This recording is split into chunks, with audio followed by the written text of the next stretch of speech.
we do here is go back. There we go. Hopefully we are live. I have no idea if this is going to work or not.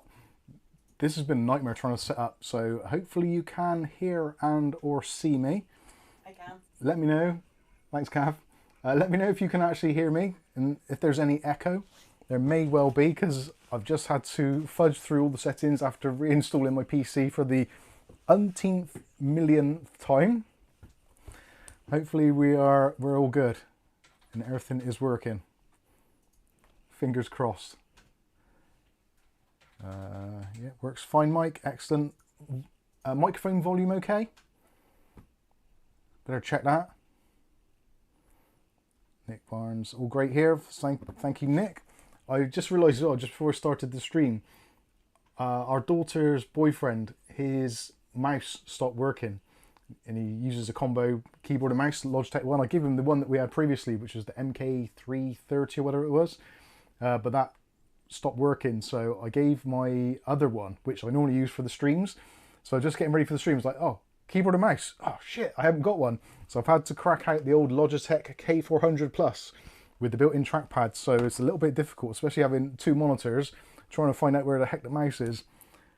Anyway, yeah, still a little bit dark. We haven't turned the studio lights on yet. We're using the last bits of the daylight which is coming through. So hopefully we're all good. And it's nice to be back after our unintended break from YouTube. We were put into YouTube jail for a naughty video. You can see that video elsewhere. Just for some reason YouTube flagged it. And in fact, there's a link in the chat, so if you want to follow us on other platforms, you're more than welcome to do so. The content at the moment will be going out there earlier, trying to get a few numbers together. So if you are a fan of the channel and you want to help us out, then please go over to the other outlet and drop a sub. We need to get past 100 subs to get the channel monetized over on that platform. So if you can, even if you don't want to watch it there, just subscribe anyway. It all helps out the channel. That actually worked. Yeah. If anything happens in future, what we'll do is, if we get any kind of YouTube interruptions, or just we can't stream for some reason or can't post, we've got an alternative outlet. So yeah, hopefully that will go well. So if you want to, that'll be great. I've got a new streaming PC set up now, so we've switched back to Intel. So we're using the, well, you can actually probably see it. We're using the MSI, the Z890 Edge Titanium Wi-Fi, or Edge TI Wi-Fi, and an Intel Core Ultra 200 series. It's the 245K, and I've got to say, it's been doing really well.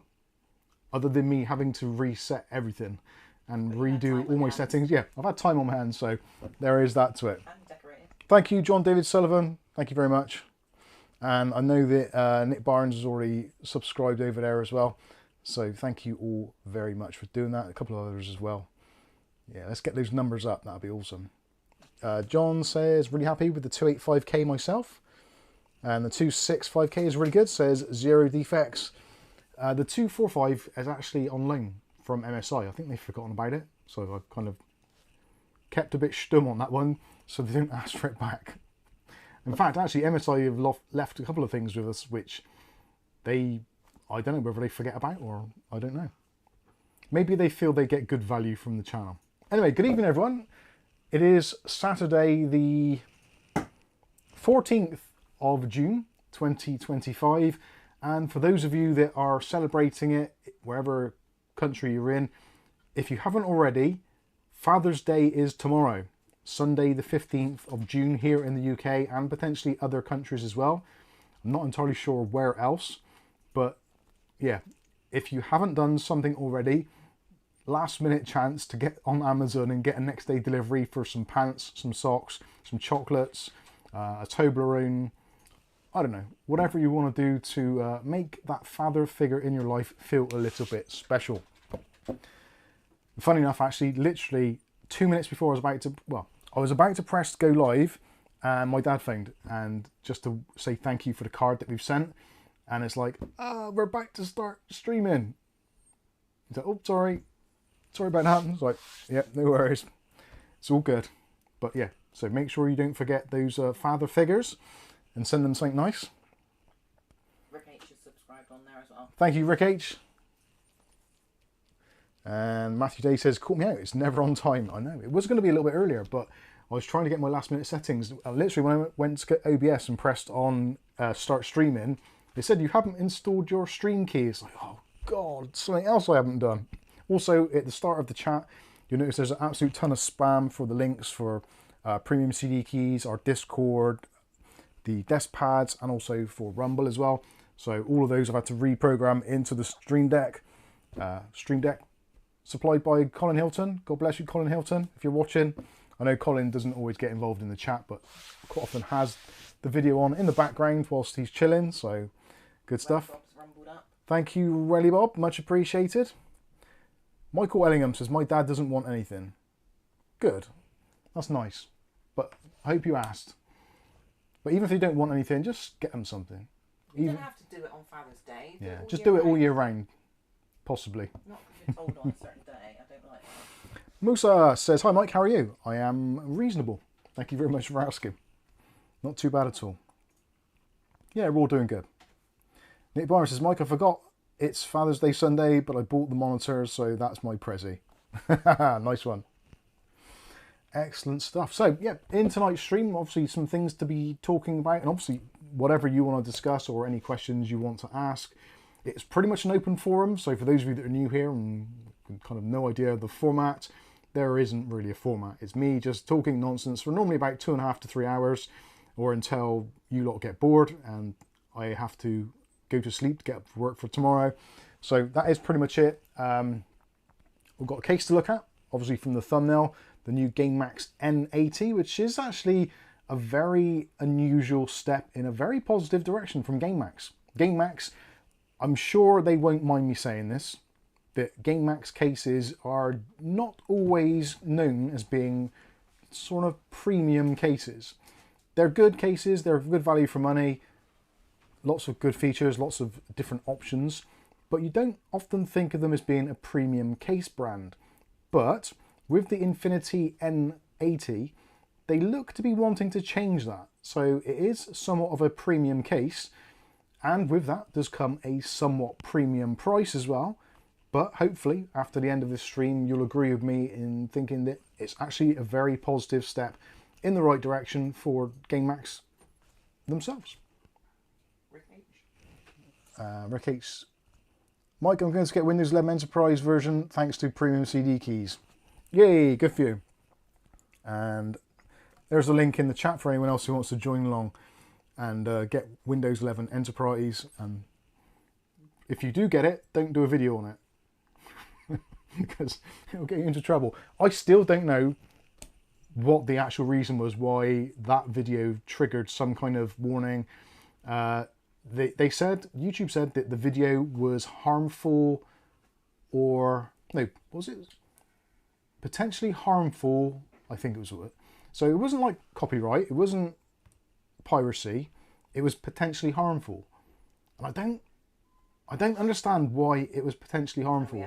And we've asked them the question, like, what's the deal? Why has the video been put down?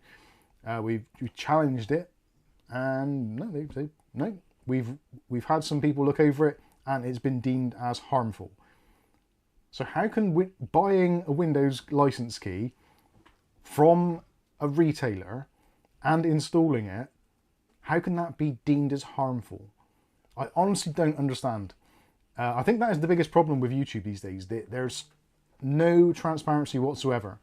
It's like they make a decision and kind of that's it. And unless there's massive public backlash, then their decision stands. So as a smaller content creator, you're basically completely at the mercy of YouTube algorithm and its AI kind of interference, which is a shame really, because I've been really proud to create content here on YouTube, but it's got to the point where it's left a bit of a bitter taste in my mouth. And it's starting to remind me very much of working for the BBC, where it's just this big, powerful juggernaut and they can basically do whatever they like to whoever they like. It doesn't seem to matter unless you're in the chosen few or irreplaceable. But anyway, that's enough of my my bashing. It's their platform, it's their decision, so we have to kind of go along with it. It's just a real shame that you can't actually speak to a human being, either in an email form or even on a telephone chat, and just say, look, please, can you just explain to me which part of this video has been flagged so I don't do it again? Because obviously I don't want to upset the platform, but if I don't know what I've done to upset the platform, how can I prevent myself from upsetting the platform going forward? So it does make me really hesitant about putting out any content on YouTube at all, because you never know. You don't know if they're just banned something from previously. Yeah. Because they've changed their rules. And they might change the rules and look back at the back catalogue of 2,000 plus videos and say, well, actually, we don't like this one either. And it's like, well, what can I do? And it's just gone. So yeah, it's a very, very strange thing, and I really don't understand it. And I used to be, well, I still am to some extent. I'm genuinely proud of what we've achieved here on YouTube. It just seems that the platform is going in a very strange direction. Like, calling the content harmful, I don't understand at all. And because we'd already had another piece of content which was classed as harmful, which Wasn't arguably could be, depending on how you looked at it. Yeah, because we had a warning. Then you get, after your first warning, then you get a strike after that, if it's within a certain amount of time. If I'd have released the video 2 weeks later, I think we would have just got another warning. But because it was coincided with the previous warning, you get the YouTube jail. Anyway, such is life. Just having a look through the chat here.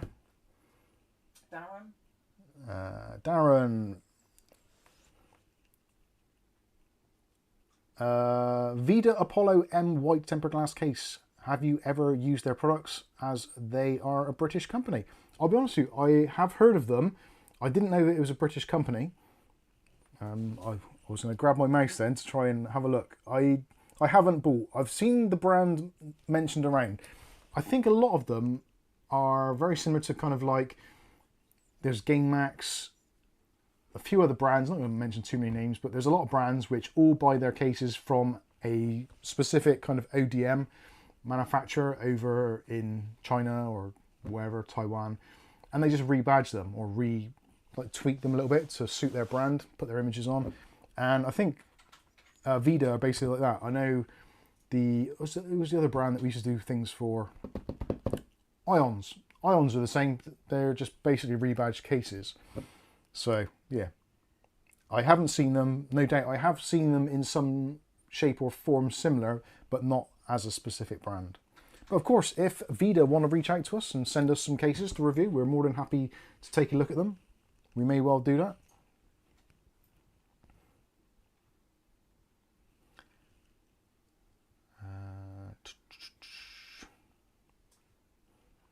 Rick H says, got to keep Windows 10 going, and Linux Mint also. Now that actually brings me on to an interesting thing this week. So some of you may remember, roughly probably about this time last year, I bought a M3 Mac Mini, which at the time was only 8 gigs of RAM, 256 storage. Used it for a very short while. I found that using it in Adobe Premiere, doing my normal workflow, it was very choppy. It wasn't very good at all. So this week I noticed there was an offer on for the M4 Mac Mini, which now has double the RAM, so 16 gigabytes and still with the same storage. So I decided I would give Mac OS another try, being that Windows 11 has been so problematic for a lot of people, and I don't feel that I'm quite ready to take the leap to Linux yet, or any of its flavors. So I figured I'd give Mac OS a shot. I use an iPhone as a daily driver. I've done for many years now, and I quite like the interface. Give it its dues, it's generally pretty good. And being that the Mac OS is all being unified shortly to Mac OS 26, we're basically getting yearly versions, so all the iPads, the watches, all the devices will be on the same kind of yearly cadence or versions, whatever you want to call it. Whereas it's a bit confusing because at the moment we're on Mac OS 15 and some of the other devices are on like older or newer versions, so it's really hard to work out what the heck is going on. What is going on, Dave? He's just woken up. He's just woken up, he's having a stretch. Thanks for that, Dave. So yeah, I thought I would give the Mac Mini another go. And I've got to say, I'm still very impressed with what it can do in such a small, compact form factor. And actually, I'm going to grab it because it's over on my desk at the moment, because I'm kind of dual booting. I've got a KVM switch going, which some of you have probably seen the video for the KVM switch. I thought, well, this is a perfect opportunity to make use of it. So I've got my little Mac Mini actually underneath my monitor, and then I've got my big tower PC, which is above the... I'll go and grab it, it's easier. So, Jan is followed. Yep. And says stop swearing. Okay. Darren says I like Macs, but I hate that you can't upgrade the RAM and storage drive. That is definitely a thing. So here is my Mac Mini in all its glory, and you probably noticed there's something underneath it. So I can't see it because you haven't moved that. oh, You ruined it for yourself. I have absolutely ruined it. Is that cleared? Yes, it is. There we go. So It's like you caught the sun today, but you haven't actually even been outside, have you? I haven't. No, it's because the window's open. So Mac Mini, and underneath is a U-Green dock. So this is the U-Green, I've got to try and remember what the model number is now. This is the CM841. So this is designed for the Mac Mini M4 and also the Mac Mini M4 Pro. This basically plugs in, so you've got a Thunderbolt connection there. It isn't Thunderbolt, it's USB 4, USB 3, one of those two. Anyway, it's 10 gigabits per second connectivity. So what this gives you is two USB 2.0 ports on the front. Actually, let me explain this better. So when you buy a Mac Mini, if you're mad enough to do so, on the front there is a headphone jack, combo jack, and you've got two USB Type-C ports. So that's absolutely fine. On the back, you've got basically not a lot. So you've got your power input, you've got your Ethernet, you've got an HDMI output, and also you've got 3 Thunderbolt ports.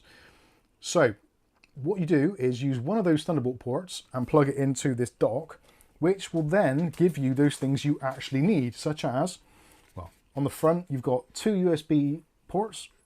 There's a USB 10 gigabit per second, 2 of those. You've also got a really fast card transfer, so SD card or trans flash, or basically mini SD or micro SD. So those are really good. They can transfer up to around about 200 megabytes per second, which is excellent. My Windows one only does it up to about 90, I think. So that is great. Also on the back, you've got another 3 USB Type A's. Those are 5 gigabit per second, and that one is 10 gigabit per second. So you've got 2 5s and a 10. And next to that, you've got 3 USB Type C's. So you can use those. One is for power, so for putting power in to power your devices, and that can be used as transfer as well. And also you've got 2 10 gig ports there. But the best thing of all, which is really annoying, there's Otis. You've got to look at the camera. The stupidest thing that Mac have ever done in the entire life, and that's going far because they made the Magic Mouse, and that thing's awful.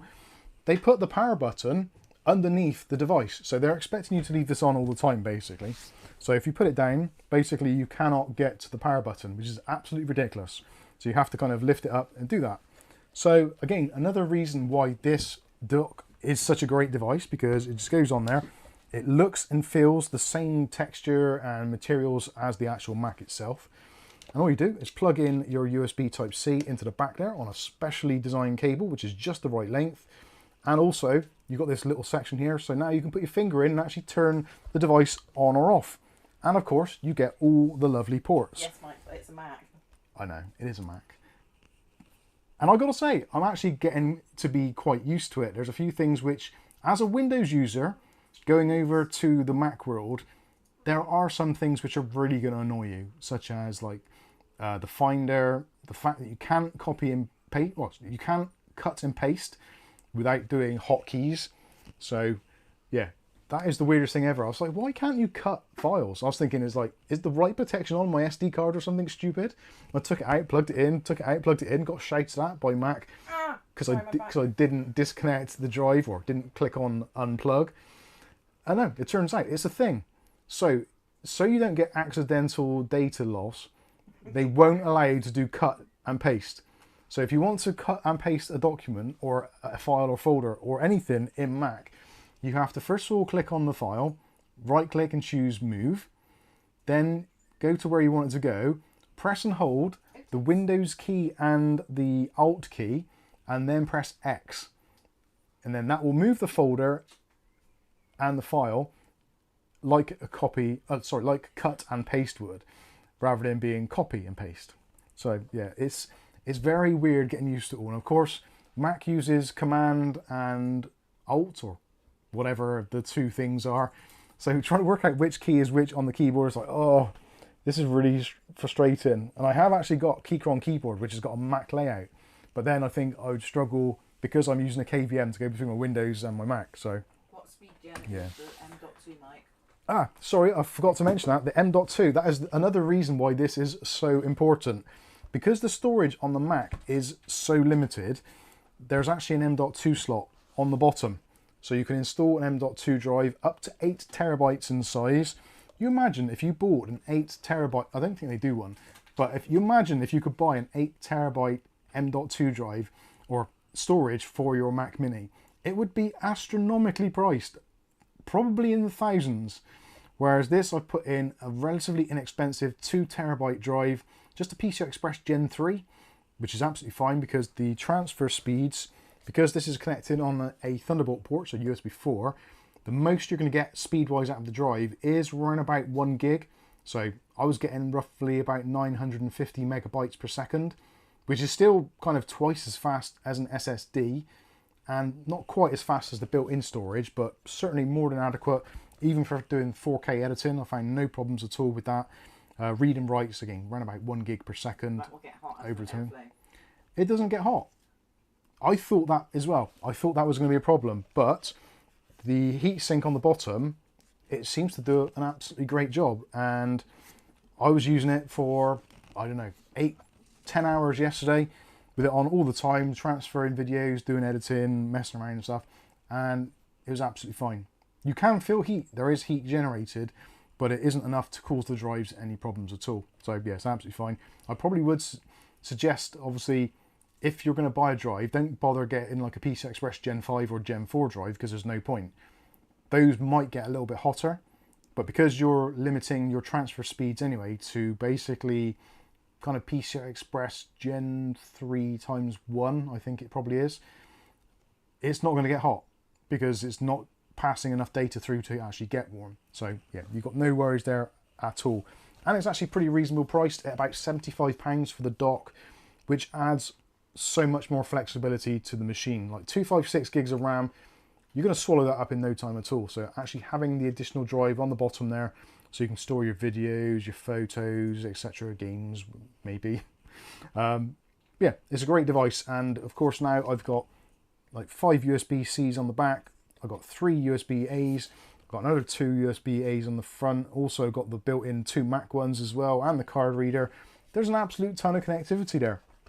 And I'm starting to get to grips with it. There's a few really annoying things with Mac, which if you've been a PC, I've been using Windows now since 95. So that is 30 years. 96. Yeah, 95 stroke 96. We had Windows So 95. arguably it's 30 years-ish, give or take. So there's some things that you just get so used to, muscle memory, like copy paste, all that kind of stuff, minimizing, maximizing. Yeah, it's just, You can't right click on things. yeah, you can right click on things. Yeah, So don't you do that? I never ever do it on the keyboard.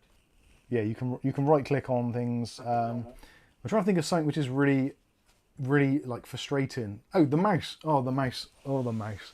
The mouse is absolutely dreadful. So in Windows, obviously, when you're using a mouse, when you're scrolling, you can change your scrolling speeds, but it always remains consistent. So if you move the mouse very slowly, it will move the same amount as what it would if you did it fast, like per click or per indentation or per kind of notch on the wheel, so to speak. With Mac, it doesn't, which is good in some reasons, because for really fine work, you can scroll and it'll do like 1 pixel at a time. But sometimes when you're just watching, or maybe you're just browsing the internet and you're scrolling through a document, or you're scrolling through YouTube, you kind of, you just scroll slowly because you're not in a particular hurry, but you still want the screen to move at the same time. So you actually have to install a third-party app to get the mouse to behave like it would do in Windows, which seems absolutely bizarre. And also you've got the inverted scrolling. You've also got the things like when you plug a keyboard in, it doesn't know what sort of keyboard it is, so sometimes the keys are in the wrong places, so you've got to program all that in. Windows is such a plug-and-play device, in my opinion. Yes, it isn't perfect because obviously Copilot, recall, all that kind of stuff. It's all the telemetry stuff is not great. But in terms of an operating system to actually just get in front of and be relatively intuitive, I think Windows has the edge. But maybe it's because I've always used Windows. I don't know. But I am struggling. Dave Aiken says, as a long-time Windows user, this is the product that would likely get me into the Mac world. To be honest with you, like, this was £529. What? For the Mac Mini. And the dock was £75. So you're looking at £600 all in.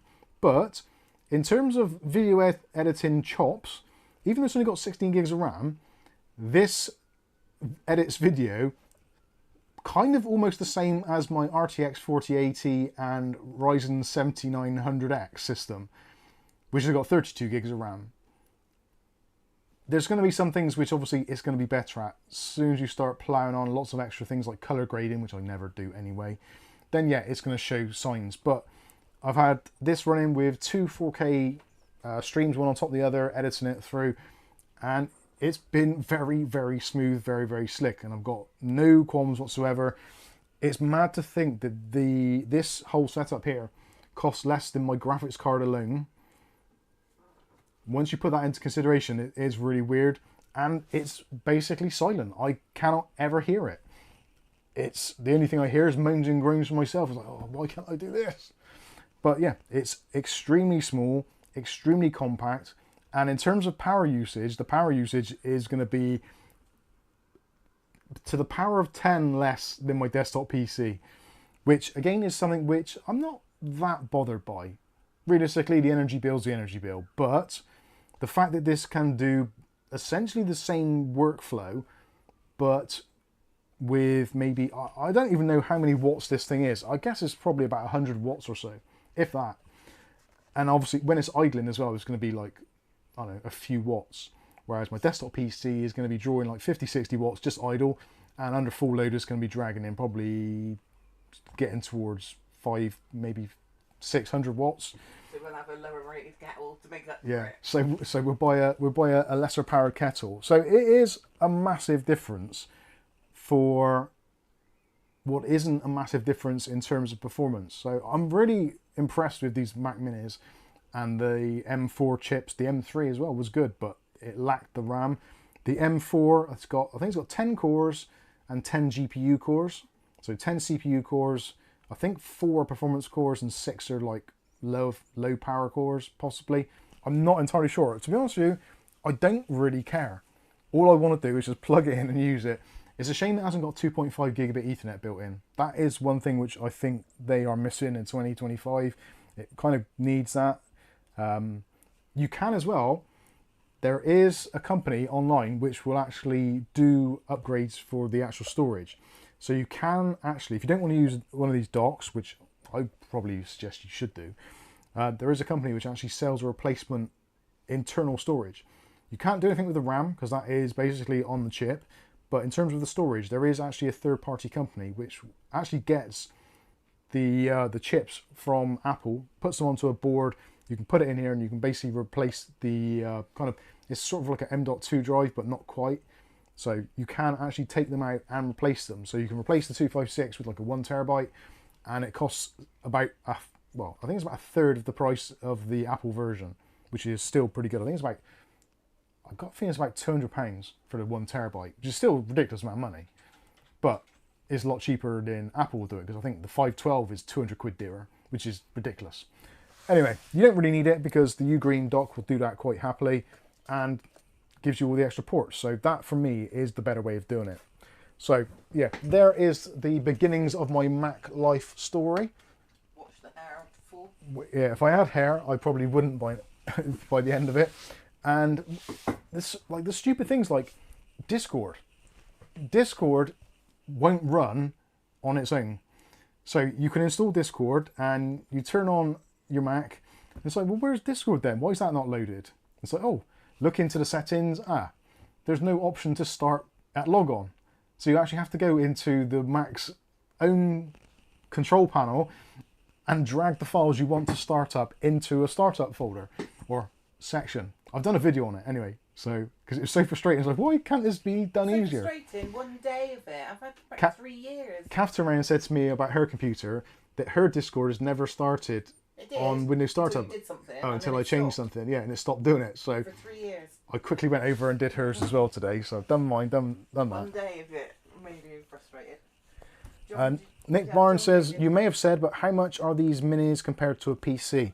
The starting price for the M4 Mac Mini with 16 gigs of RAM and 256 of storage, the one we've got, is 520, I think it's £523 now on Amazon. That seems to be about the going price. I have seen it today. Somebody was selling them for $493 with some sort of discount code. That was on Hot UK Deals, but around about sort of £500 is what you should be looking at paying. They were originally $599. So in the strange world where everything gets dearer, the Macs have actually got a little bit cheaper. Is it worth £600? Hard to say.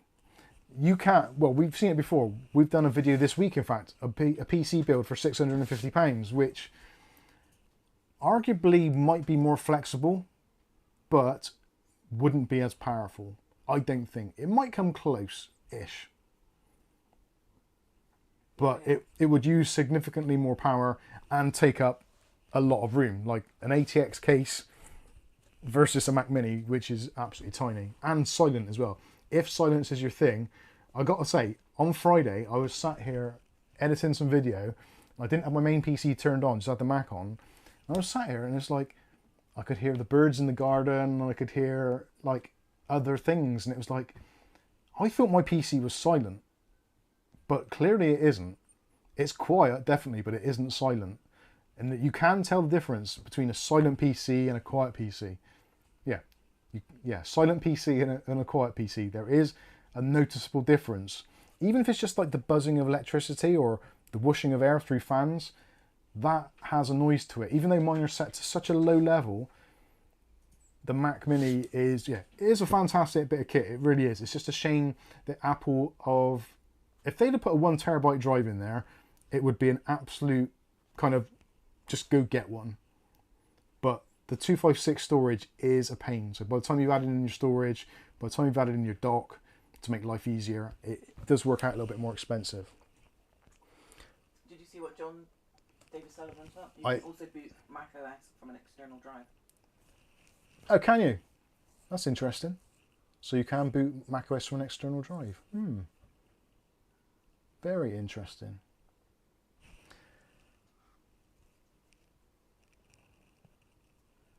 Skystalker's in the house. How you doing, Skystalker? Happy Saturday to you. So yeah, that's price. He just said hello, I think, then. Zero Defect says right click on it on the dock and you can auto start at login. Now that's interesting. I didn't know that. Again, all these little things I'm finding out. I am going to try and stick with it more so because you were like this with the Apple phone when you first got it. Yeah, Windows is a pain in the ass, but it's in my comfort zone, and I think it's for a lot of people. It's very much in their comfort zone. So I think if I go with Mac for a while, and I'll go between the two. Today was the first. No, yesterday. Today. Today you said. Today was the first time ever that I'd actually recorded a video on the Mac, edited it on the Mac, uploaded it on the Mac, and basically gone through my entire workflow. Even using OBS on the Mac. It's like OBS in Windows is just like you install it, it kind of works. OBS on a Mac is like, right, you need to give it mic permissions, you need to give it screen recording permissions, you need to give it file access permissions. It's like, oh God, why? But when it's working, it does work very well.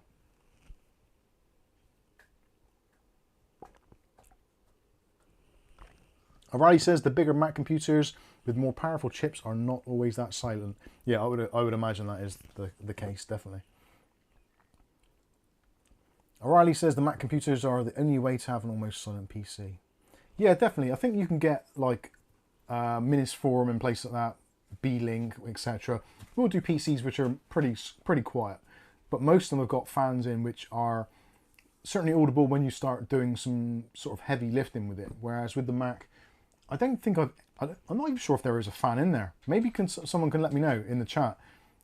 Does the Mac Mini M4 actually have a fan? I know there's some Macs and laptops as well that don't have any fans at all. They are just completely passively cooled. It wouldn't surprise me if it is passively cooled.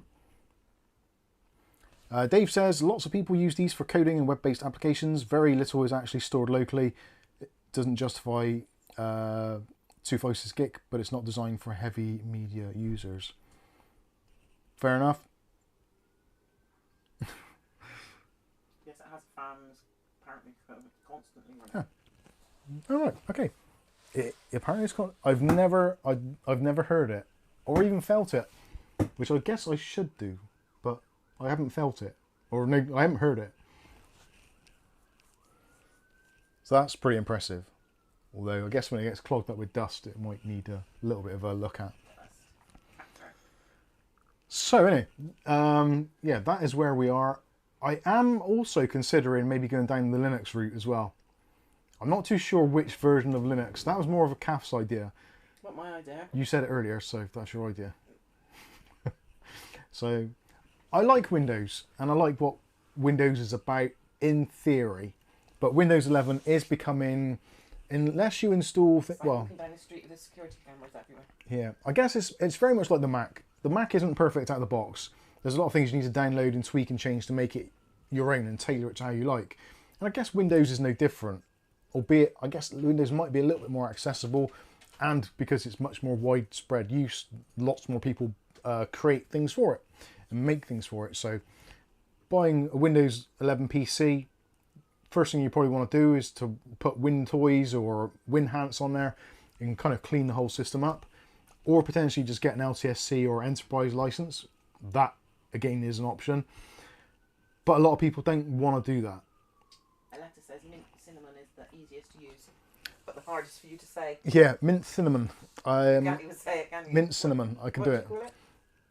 Cinnamon. O'Reilly says I dare Mike to try a Mac Mini M4 teardown live on stream. I might have to do that. Yeah, Dave Aiken says Mac Mini owners don't want DIY. That's the whole point. It's not BS. It's just a different market or user. Yeah, I think the what Mac or what Apple are doing with the iPad, the new iPad OS, is basically going to turn it into a MacBook, but with a touchscreen, which is something which a MacBook has needed for a long time.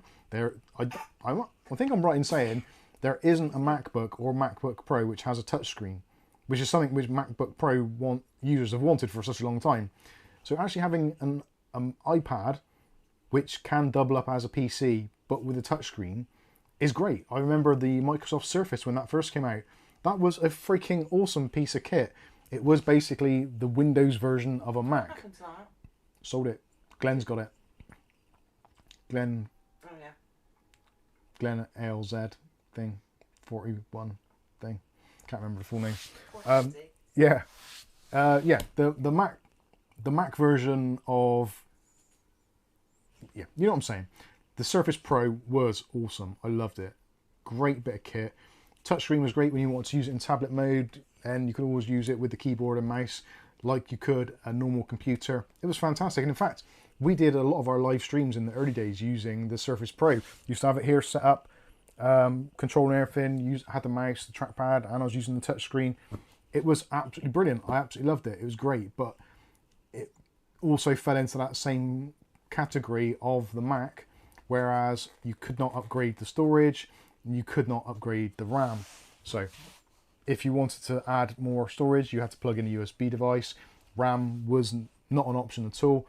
And I think that was what the problem was with it, because it got to a point where it just needed more RAM, which was a shame. And they were selling them with like 4 gigs of RAM at times. The Surface Go, I think it was. And of course there was the Surface RT, which Viali's still got. So yeah, it was a good time. And I do miss the Surface Pro. That was a nice computer. I really did like using that.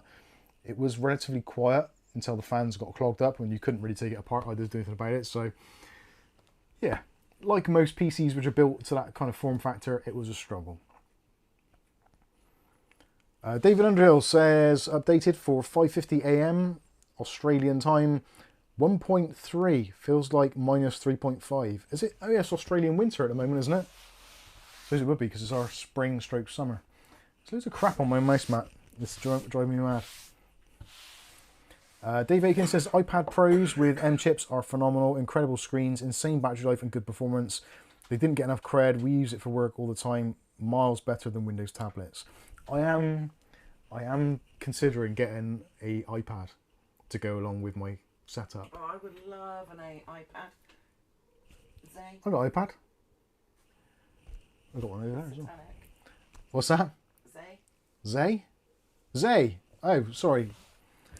I was wondering what you were talking about then. Hey there, Mike. Found a good deal for the G-Skill Trident Royal. The motherboard I have is the MSI Mag B650 and has a XMP. Does that mean the RAM should be able to work even if it is Intel XMP? No. So AXMP means it's basically Expo, or AMD's XMP. If you're going to buy RAM, it's not that important nowadays. Back in the day, when the platform first came out, it was really kind of choosy about memory. I don't think it's quite as bad these days, as long as you don't mind updating the BIOS. Ideally, if you are buying RAM for your AMD system, try to make sure it is either AXMP or Expo certified, in which case then you pretty much know you're onto a safe bet. Having said that, I've used Intel XMP RAM on an AMD platform and it's been absolutely fine. But I am fully aware there have been others that have had that problem. And in the very early days, I also experienced that trying to use Crucial Vengeance RAM because it was the cheapest at the time, but it was XMP DDR5 rather than Expo, and it did cause me problems. Those were rectified. I sent it back and changed it out. But yeah, ideally, I would suggest getting Expo if you possibly can. Arnold G says RT equals really traumatic. Yeah, it's weird, isn't it? How the Surface RT was using ARM processor, which was miles ahead of its time, whereas now, obviously, the M-class chips are basically ARM processors. So it seems like the entire, well, even your phone, pretty much every phone these days, apart from a couple that maybe use Snapdragon, but a lot of mobile phones using ARM processors, a lot of tablets use ARM processors. Maybe Windows RT should have just held in there a little bit longer.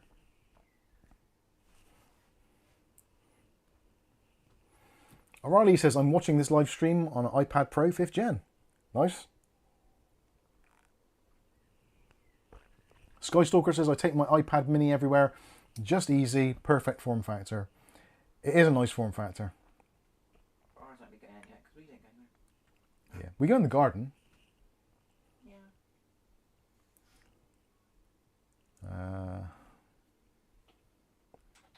Stephen Anderson, how you doing, Stephen Anderson? Says, I bought an RTX 5060. You brave man. That's right, 8 gig and loving it. Playing The Last of Us 2, 120 FPS on high settings with DLSS 4 quality and X1 frame gen and only using 6.3 gigabytes of VRAM. Go for it, my friend. That is great news. Greg. Excellent, excellent stuff. Greg M, anyone ever see USB 2 speeds 40 megabyte per second on a USB-C connection on an MSI USB-E connection or Windows 11? Yes, I have had that in the past where I've had weird USB... Well, if I plugged the device into a USB 3 port and done transfers and it's like, it's transferring at silly USB speeds. Normally it's because Windows has, in its wisdom, installed the wrong USB drivers. Go over to the motherboard website, go into the drivers and get the specific chipset and USB drivers for the motherboard, and generally you'll find after a reboot your problems will be sorted. This happened to me a couple of times. Sometimes you have to actually go to Device Manager, remove the USB hub, that is on the board in Device Manager, and then reboot and then install the drivers. But generally, installing the drivers from the motherboard manufacturer cures it 99% of the time. Stephen Anderson's playing at 1440p, he had to mention as well.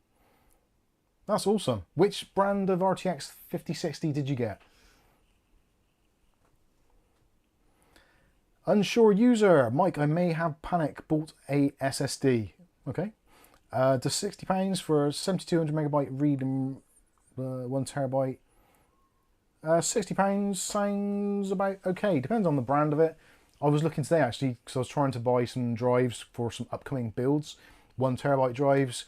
The kind of the cheaper end of the market, the slower speed ones, around about sort of 500, 600 megabyte, 5 to 6,000 megabyte per second reads, writes. TLC, some QLC, looking about 55. So yeah, I think you're fine. £60 seems very reasonable. Stephen Anderson replied. Where is No, it? sorry. Oh, Asus Prime, cool. No, sorry, Greg, it was.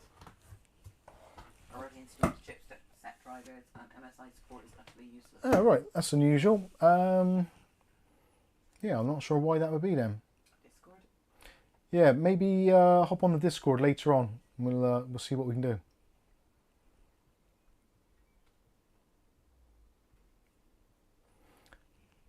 Oh, what's Kath showing me? Oh, Discord, yeah, well done. Greg M says, this is the front USB-C that is 40 megabyte, works fine on rear. Oh, right. So, yeah, front USB-C connectors could be damaged cable, could be the actual USB Type-C itself. Not all of them are built equally. So there are, stupidly on the market, there's USB Type-C 5 gigabit per second, 10 gigabit, 20 gigabit, 40 gigabit, and there's some which are like a weird hybrid. So it's a USB-C, but it's over USB 3. I know Gamemax in, what case was it? The Gamemax, was it the Spark? The little compact one? I think they did it. So there was one header which went into the USB 3.0 port on the board, which then split into a single USB-C and a single USB-A. And I think that was like 5 gigabit per second if you're lucky. Didn't work very well. Greg says, yeah, the front USB is 5 gigabit per second. So yeah, 5 gigabit per second should be getting you about 480 megabytes per second, I think. Could be a problem with the actual case, the cable or something maybe. Also, USB Type-C connectors, they can be plugged in the wrong way. It's really hard to do, but they can. So if you look at the USB-C connector on the motherboard, there'll be a little triangle, and there's also a triangle on the actual plug itself. Make sure those triangles match up. If you force it in around the wrong way, you probably would get crap speeds. I think it probably will fit in the wrong way on some types of header. Well, have you rammed it in the wrong way? Yeah, I have. I think it might. I think it Right might. now. Yeah, I'm pretty sure it did, and it's like, that didn't feel right. I knew from the way you described that, it might. Rasher says, I wish I had time to play all the games I have. Don't even open them. Working like a... I'm not sure what that word is, so I'm not going to say it. I'm in enough trouble with YouTube at the moment. Oh, out of interest, you probably won't, but we have got some Mike's Unboxing leatherette coasters. Not leatherette, plastic. Plastic. They're pretty good, actually. They're pretty solid. I was surprised. I didn't think they were going to be quite as good as they were. Fake leather. They are leatherette. Fake pleather. Yeah, like a Jensen's jacket. So yeah, I was doing an order on Temu, and I ordered some keycaps, which have turned out to be the wrong ones anyway. So yeah, that was a stupid thing.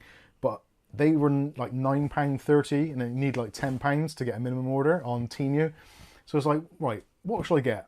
I was umming and ahhing. I was going to get personalised Mike's Unboxing air fresheners to hang inside the PCs. That was a potential.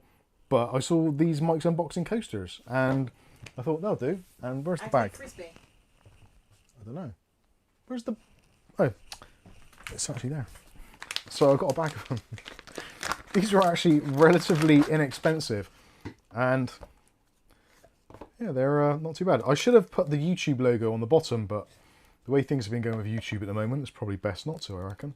Put the Lumble one. Put Rumble and YouTube on them. That'd be good. So yeah, I've got 10 personalised Mike's Unboxing coasters for a very, very reasonable price on Temu, as you probably expect. How will they do with the zombies? Yeah, zombie killers. I nearly got flame. Don't know, behind flame. Mine like flame. So yeah. Jesus. So, got some coasters. So, if any of you buy anything off me off Discord, and it's something which I have to send to you, you might get a coaster. I thought it was a bit of fun. It's good fun. Anyway, so yeah. Can you fit one up your nostril? No. I won't get... can't get in my mouth. You can use them to put in front of your eyes when there's something you don't want to watch on. So anyway, I've got my coasters now. I'm happy. Am I? Covered on my eyes? Oh yeah. Anyway, moving on. And your red brick wallpaper. Oh yeah. I smell burning. You smell burning. Is that a special fag? No. Right, okay. Anyway, I've delayed the inevitable long enough. Let's get a case. This case is quite heavy. This case is actually 10 kilos. The gross weight, including the box, is about 12 to 13 kilos. So if you've ever owned a Gamemax case or any of the slightly more cheaper brands on the market, you'll know that most of the time, if you're posting it, it's normally somewhere in the region of about 6 or 7 kilos total. So that gives you some idea of how weighty this case actually is. So I'm going to get it. It's actually in the hallway. So talk amongst yourselves for a little while. And I'm going to get the case. And luckily I don't have many obstructions on the desk today. It's good. Really amazing. Yeah, was that thing on? Yeah, it is, yeah. Okay. RLG says, looks like my second try Windows 10 Enterprise to Pro worked. Enterprise to Pro? Isn't that going to install all the crap back though? Who knows? Anyway, let's get the case out and have a little look. God, there's so many boxes down here. I can get rid of that one as well. Don't forget, it's Father's Day tomorrow. If you haven't been warned already.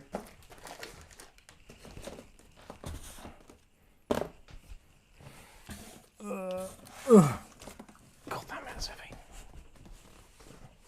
Hello, Flame.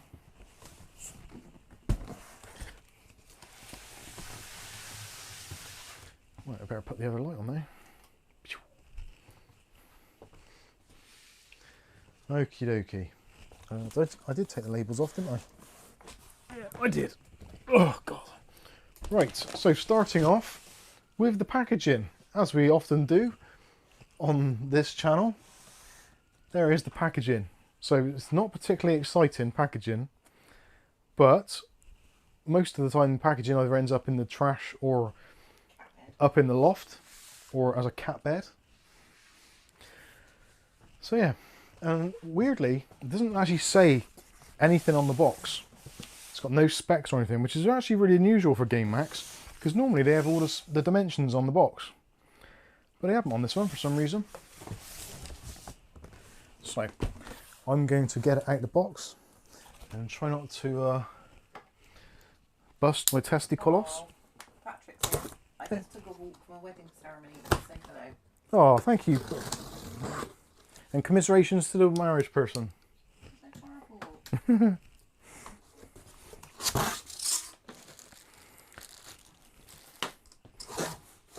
Congratulations and jubilations. Who was that? Was that Max Bygraves who sang that? I don't know. Who sang congratulations? Was it Max Bygraves? And if so, what year was it? I'm guessing it would have been in the 70s. I think. Now he's looking forward to this. Looks an okay case. Oh, I'm sorry to disappoint you early. I shouldn't say that. Gamemax. Richard. No, that. Oh, maybe he did. Did he do that before or after? Didn't I'm sure Max Bygrave did it.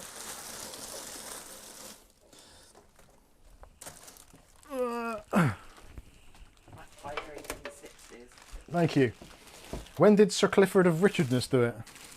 He must have done it in the 70s.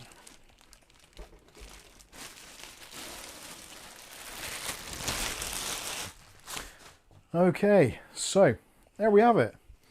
There is the Gamemax.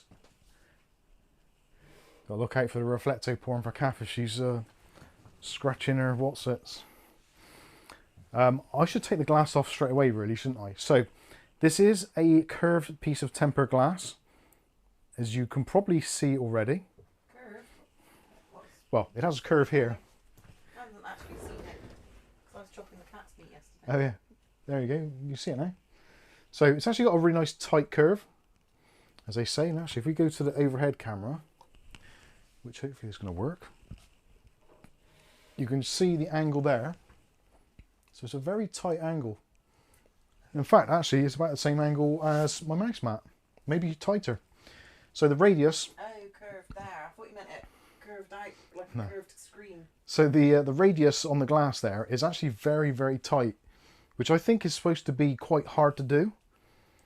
Whereas if you have like a long or a more pronounced curve, it's easier to do. I like this. I don't like the fish tank case look, but the fact that it's got this really nice thin edge actually does appeal to me a great deal. I like it. I think they've done a really good job on doing it. Actually, you can't really see where they're going. There you go. So yeah, the curve there is excellent. So to remove the glass panel, you just basically push it forwards. So from the side, or just grab it on the side and pull forward, and it's on rails, so it doesn't want to fall out. Let's go back to the main camera. So it's on this kind of rail system at the bottom.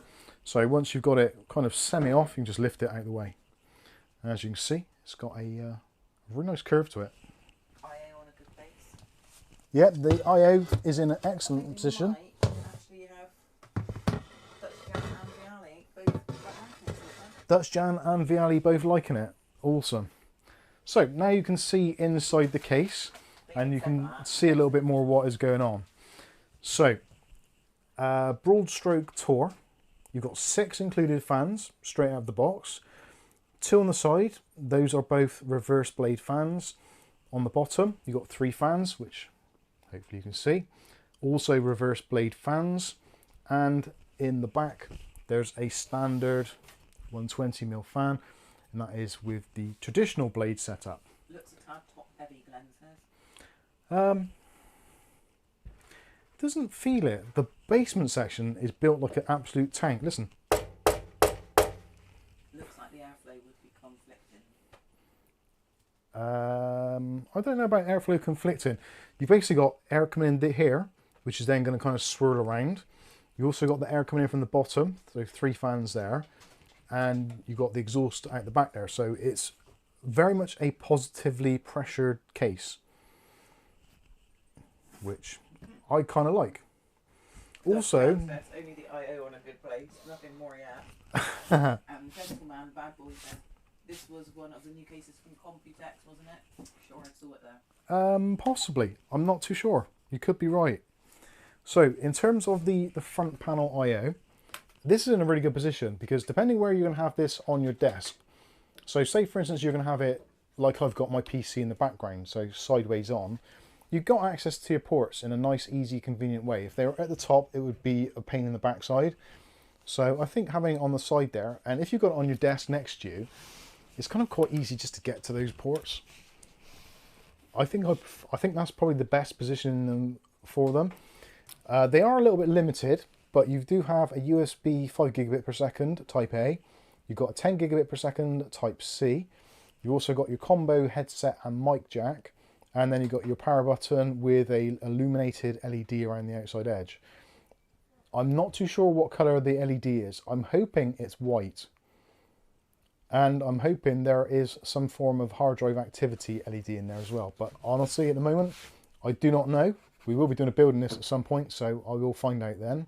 Nick Wood says, congratulations, was originally by Cliff Richard. It was his entry for Eurovision 1968. Ah, hold on.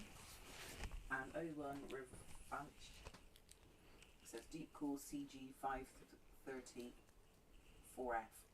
So is that a copy of that? No. No, the deep cooled 5. We did that. We've done that video in the 530. No, the 530 is a different dual chamber design altogether. Only thing is, it will collect dust in the gaps. Where's the gap? Oh, what? Yeah, in there. Well, that's the fans pull in air from underneath there, so that is basically unfiltered. But I think that's fine. I've said this before. On a lot of cases where you've got the fans where they take in air, it's very rare for the dust to go down, to be pulled into the side and then be pulled back up again, because you're having to do like 2 or 3 90-degree turns, which generally, unless the fans are on like turbo mode, that's going to be very difficult for dust to do. Some very, very fine particles will, but even so, if they're very, very fine particles, if they're loose enough or light enough to be pulled in all the way through there, they're going to be loose enough to be pulled out the back as well. Spider hatch? I can't see the screen from over here. No, that's what Matthew Day says. It's a spider hutch in between. Oh, a spider hutch, yeah. That could be, yeah. I didn't know what you meant there. I know what you mean. So, The IKEA desk need not apply. so you've got some little sort of brushed aluminium, or I'm not sure what metal that is actually. But you've got some metal legs which are on the sides there to give it a little bit of gap underneath. You could quite easily get a duster in there and give that a wipe over if you ever needed to. So it's relatively open. What we should do as well, before we take a look further on, if you get a side view or front view, so that is the front view, and you got, I really like the mesh on the front. That's really done nicely, and it's all really nicely rounded off as well. So you can see there's been a lot of care and attention. So there's a lots of rounding off. So there's very few kind of sharp edges. Everything's got a little bit of a rounding to it, like to soften it, which is yeah, I kind of like that. Nick Barnes says, I don't know if this was before you turned it. Can we see the case from the front? Oh, right. Intriguing design. There you go. So you're seeing it from the front. Obviously the glass is going to cover up all that stuff, including that bit on the side. So yeah, that's absolutely fine. It looks a little bit strange from the behind. Mike, show the back of the case, please. There we go. So that is the back of the case, which has got, again, a very unusual design. So that's going to be where your air intake is for those 2 fans on the side. So they're mostly blocked off, although there is a little bit of a gap there. I would remove the filtration there. You got these yeah, the drain cover back. So to remove the back section, you undo 2 screws there.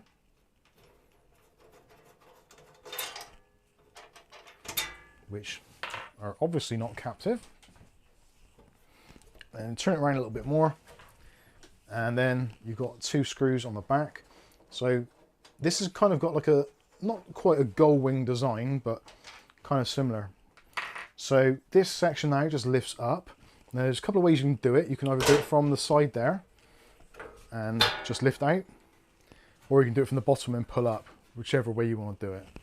So again, very similar design to the glass. Nice. The top of it too well. Let's see if I can get it a bit lower down. There you go, just like to see it, can't you? Hopefully. So yeah, it's quite an interesting design. Not quite along the level of Mac design, but certainly I think it's a little bit different.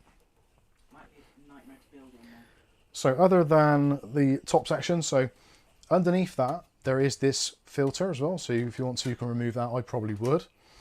And you've got room in this top section for a 360mm radiator, 3 120mm fans, or 2 140mm fans, or a 280mm radiator if you wanted to. That would fit in there as well.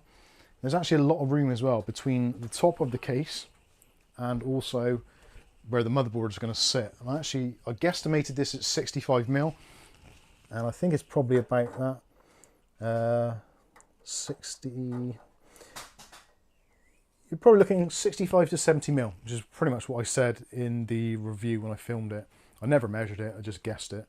So if you want to put a radiator in the top, if you have like a 28mm radiator and 28mm fans, that gives you what, 56mm, which is going to be kind of here. So you're a good 10mm away from the top of your motherboard. So still gaining access to all of your connections at the top, which is awesome. I like to have a case where I've got a bit of room at the top to get hold of cables and EPS power leads and all that kind of stuff, just in case you want to do any swapping around or anything like that. Obviously from this side you as well, you can tell there are all the punch outs for back to front motherboards, or BTF or Project Zero or whatever other brands are, both for micro ATX and also for ATX. You also got lots of punch outs at the bottom and also the top. Yeah, BTF, it'll do that. And you also got these 90-degree cutouts on the sides for fan cables and also for routing your main power cable through there. So that's all good. Lots of room to maneuver, which is which is always a good thing. I like to have a little bit of room, but it's not an outrageously large case. In terms of its physical dimensions, I have to get a tape measure from Kath a minute. That angle. Yeah. You said her parcels arrived? No, I haven't. Right, just quickly. So 50, yeah, 500mm tool, so basically 20 inches tool. In terms of length, you're looking at 440mm or 17 and a bit inches. Width-wise, you're looking at about 9 inches, so 230mm. Nick Barnes, not keen on blocking rear airflow, but how do cables connect to PSU? Right, we'll have a look at that now, because I think we're pretty much done here, unless anybody else has got any other questions. 240mm AIO can go in the side if you wanted to as well. So if you didn't want to go ahead and put a 360 in the top, which I think would probably be my favoured position, you can put a 240 there, and then move those fans to the top if you wanted to.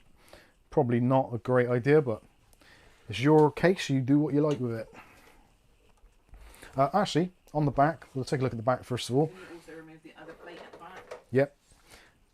All the ventilation there, so you've got nice round big holes there for letting air out.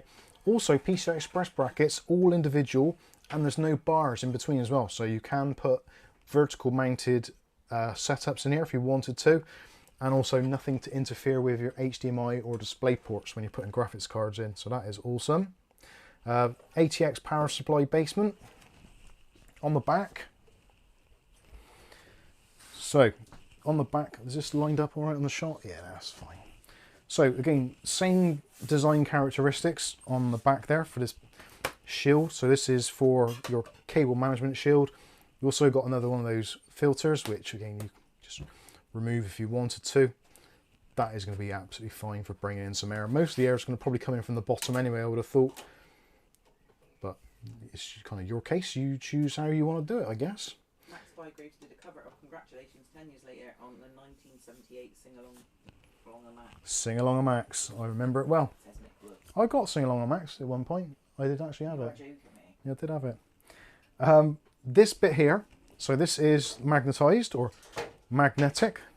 So that just swings out. And then this is where all your cable management goes. So you've got a hole here. So your power supply is going to be in here. All your cables run up through here. Remove that. Yep, that comes off. So if you want to keep it out of the way whilst you're doing your build, you can do. So giving you lots and lots of access there. Lots of depth as well. So you've got about an inch or so. About an inch and, well, 30mm roughly. So 1.5 inches of depth for cable management.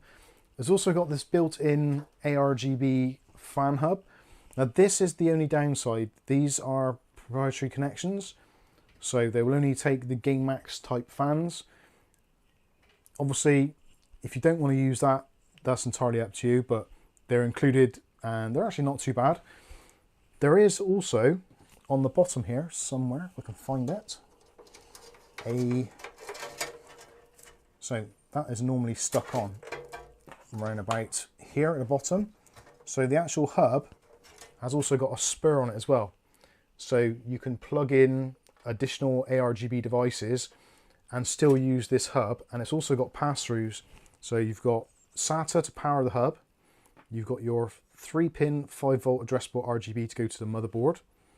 So you can pass that into here and then pass it back out again through this port at the bottom. And also it's got PWM and also a pass-through for fan sensing.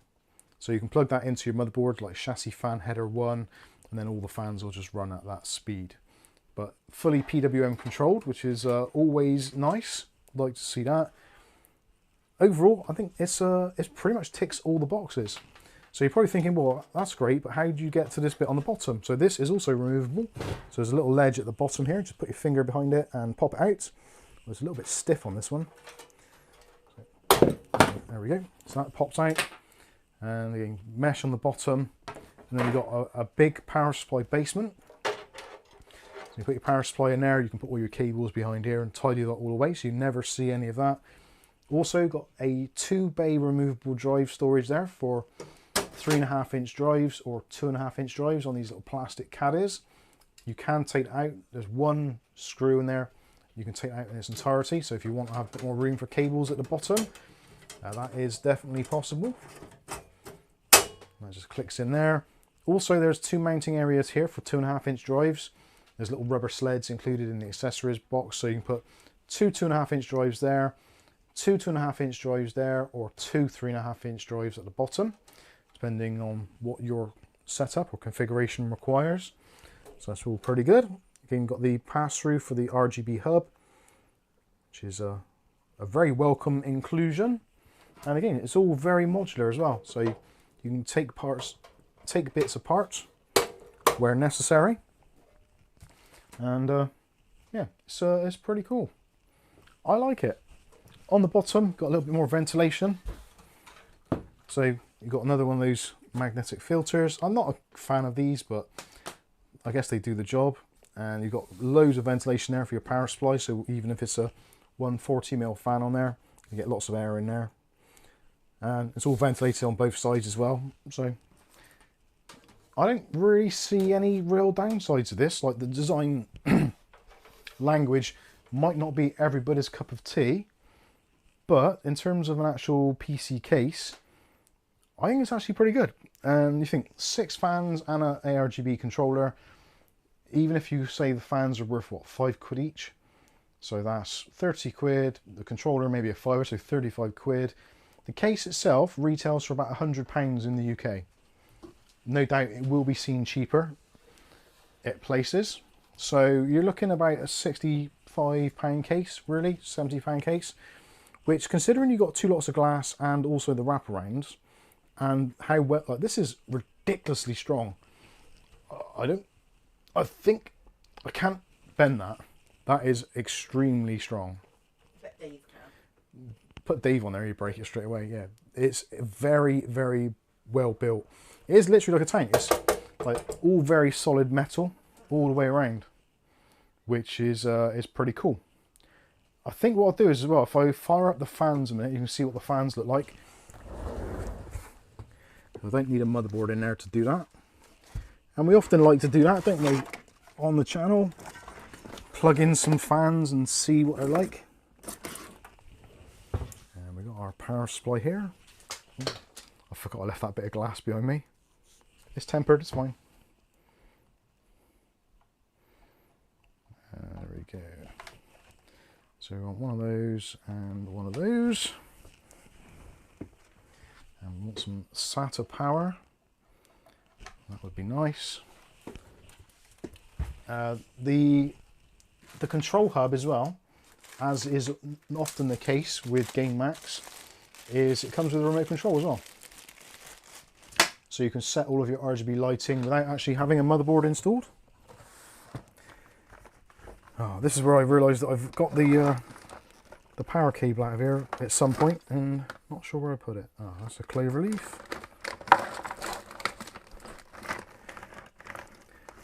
If I had a pound for every time I've been through this bloody box in the last couple of days, I'd have like about £6.30.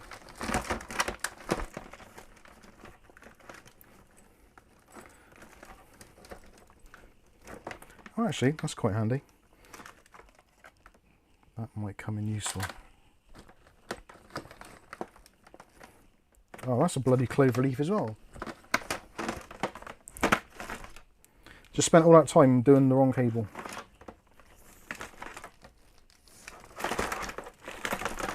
Please send your unwanted... Oh shit, that's another cloverleaf cable. Why have we got these cloverleaf cables in here? I don't want them.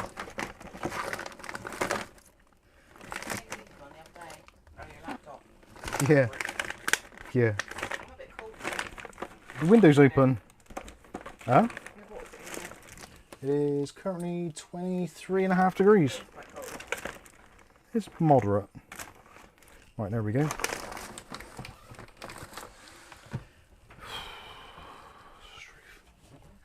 It's never easy, is it?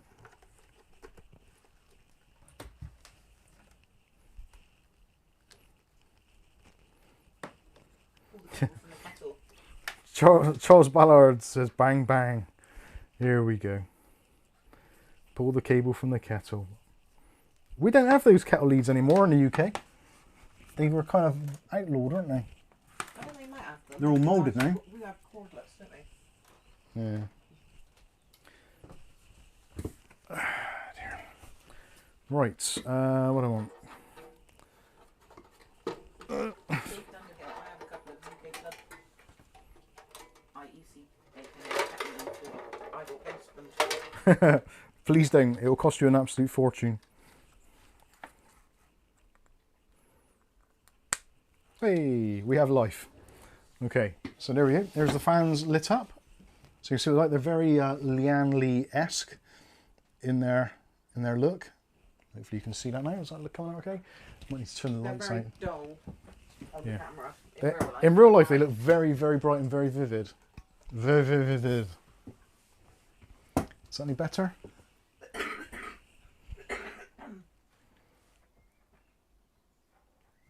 still looking dim, aren't they? They're really bright. They are very bright and they are very vivid colours. If, yeah, there's lots of things that I don't do right on my camera, and probably ISOs is one of them. But yeah, they do look very nice, and they're very bright. And I think, are they on the brightest setting? Yeah, you can turn them down. That might make them look better, actually. No, it doesn't. No. But you have to trust me, they are very vivid in real life. And also, Sky Super, I don't like the look of the fans. Okay, better in dark.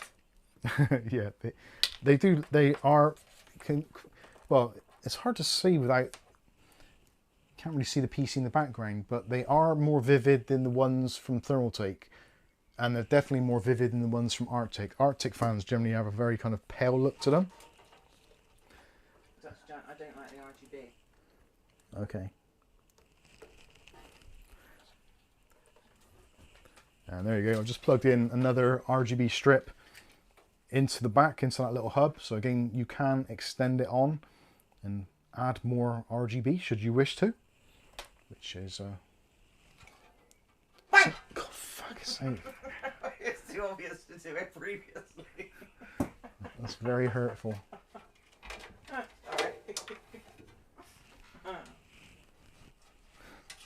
You swine. Bet these aren't magnetic. Oh yeah, they are. There we go. Got some extra RGB going on the top. Just in case there wasn't enough RGB, there's now more. And of course, with the remote control, you can change all the settings. So if you want to set it to just a white, you can do. You can set it to a blue, a pink. Pink or purple, would you say, Kath? Pink or purple? How's that? Pink. Okay, That's that's purple. Green, red, gigabyte yellow, orange, And you can go through, you press the attract button, so it'll go through various different options, and you've got all the usual kind of flashy doodads. I quite like the controller actually. Gamemax do make some quite good controllers. Sometimes they can be a little bit iffy, but these ones are actually pretty good. You've got the kind of like the attract mode, so it gradually builds up the colours. I'm a sucker for this stuff. You've got the options of different. Nick Wood says, anybody else having trouble with Super Chat not working? I enter the amount, hit return, and it just disappears. I'm not sure. It might be because we're still in YouTube jail. Maybe. Don't know. But thanks for trying. Try to see if I can do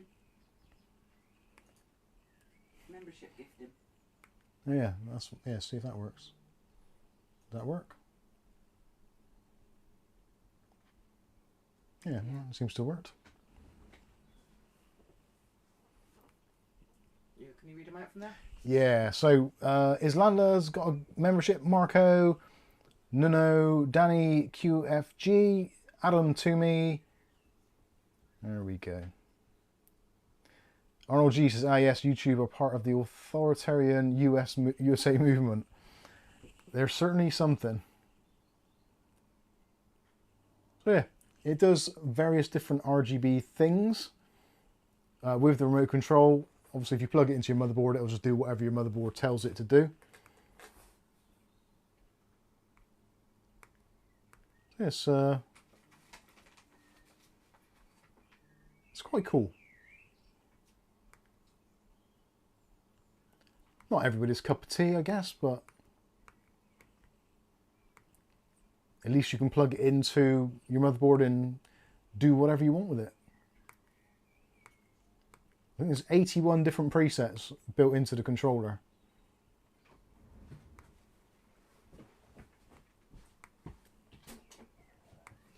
There we go. The super chats are working. Praise the Lord. Oh, I haven't got my mouse now, have I?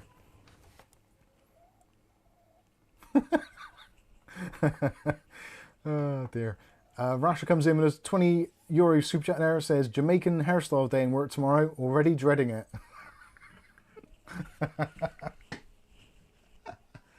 Oh. Putting the light on now. Why did that not? Why did the chat not? Why does that not come up on the screen? I did earlier.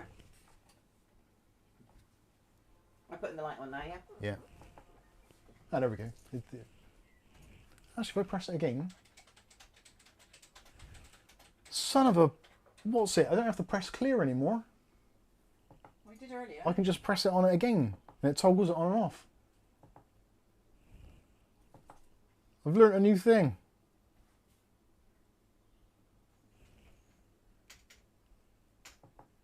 Bless you there, Rasher.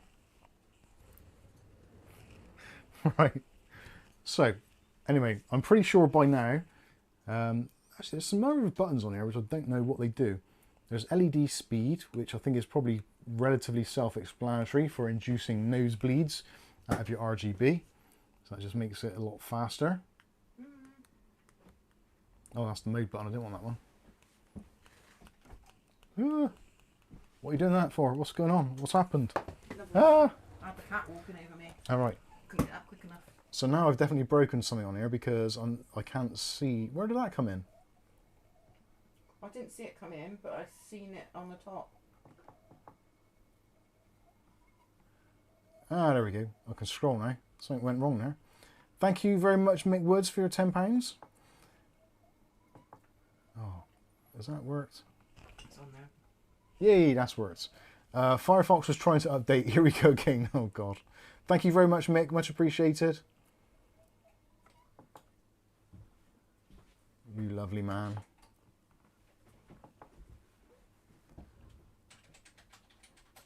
David Underhill says, I couldn't work as a comedian. Too many people laughed at me. Ooh, gross. Nearly fell off the chair. Anyway, you get the idea of this, don't you? You understand. I'm not sure what that button's for. Oh. There's a settings button there. I think that must switch between the two modes. So if you've got a separate ARGB controller or plugged into your motherboard, that switches between the two modes. Let's go back to press the play button, then go forward a mode, and then go backwards a mode, and that stays in that position. You can turn it off as well if you want to. Just press the LED off button. And of course the fan speeds can all be controlled through your motherboard as you would normally, so there's no kind of shenanigans going on there. It's just normal ARGB control, which is excellent. So I think that is kind of pretty much it for the case, unless there's any other questions that you may have about it, in which case now would be a very good time to to ask those questions. Rick says, RGB overload, I love it. Yeah, what is it about RGB? Like, it just reminds me of childhood and like carnivores. Carnivores? No, that's people who eat meat. Carnivals even.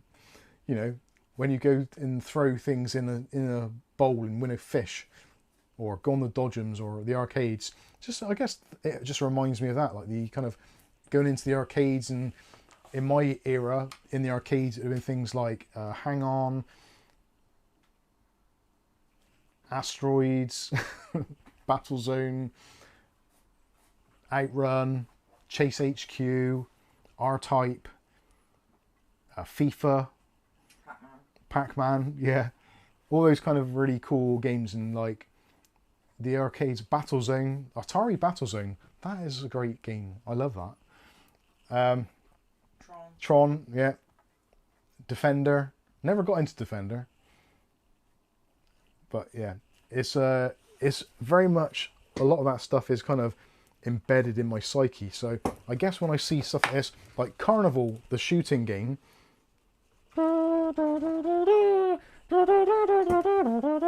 that one. So you'd have to, things going across and you'd have to shoot at it to get pipes and stuff, I think it was. I can't remember. Yeah, pipes around the outside edge of a thing. Anyway, regardless, that sort of stuff is like deeply entrenched in my brain. So I think that is kind of like why I like RGB lighting. I'm not a massive fan of it just being static. I do like to have all the kind of the full-on rainbow puke. So yeah, actually, speaking of which, coming up soon on a video, there is a company which has sent out some controllers to us, some RGB controllers. It's a company called Nolly.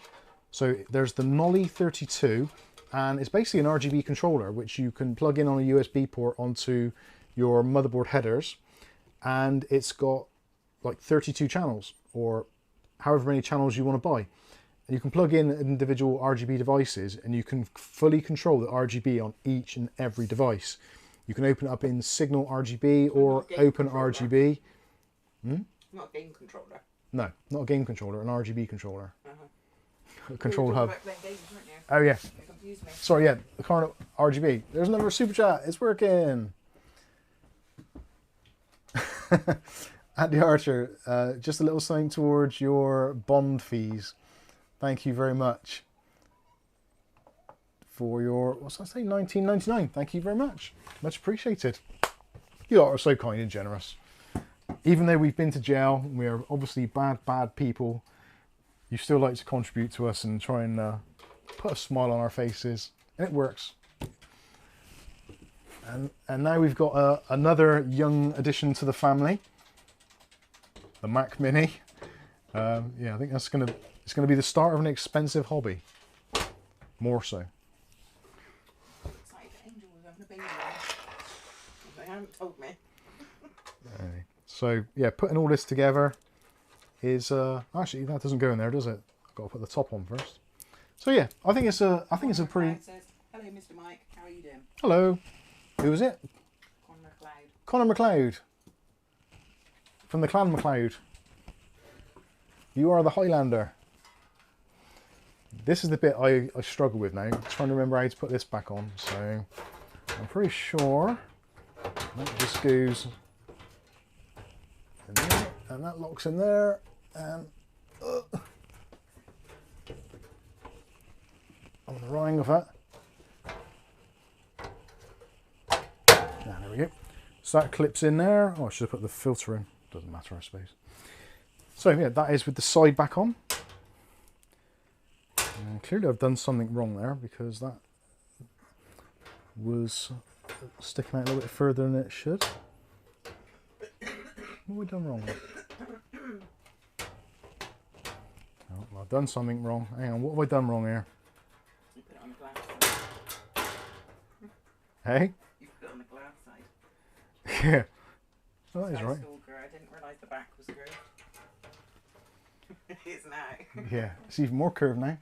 Have I done something wrong there? I don't think I have. It doesn't feel right for some reason. Let's take that back out. Oh, it was going so well. So that is... Oh, it's young. I like the taste. Ah, there we go. It's well made. That's better. Yeah, it's actually... I don't want to say surprisingly so, because that's a little bit disingenuous to Gamemax, but yeah, they've done pretty good here.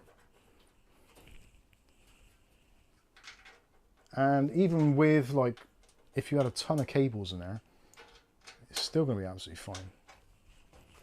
What have I done here? I've definitely done something here, which I've done wrong. No, I haven't. I'm doubting myself.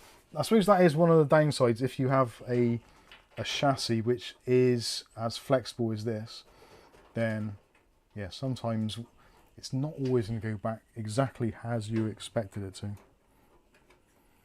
I think it's in right. Yeah, there's no obvious gap there, so yeah, that's good. Have I trapped a cable or something?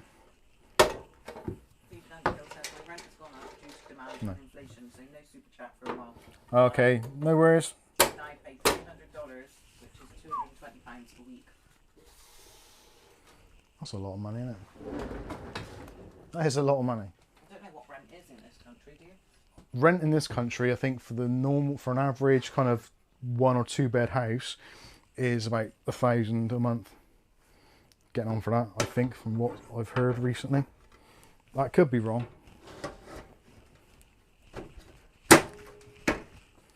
There we go, and that is just slammed into place there. So yeah, that is it. Pretty good stuff, and I forgot to put the filter in, so I can slide that back in now.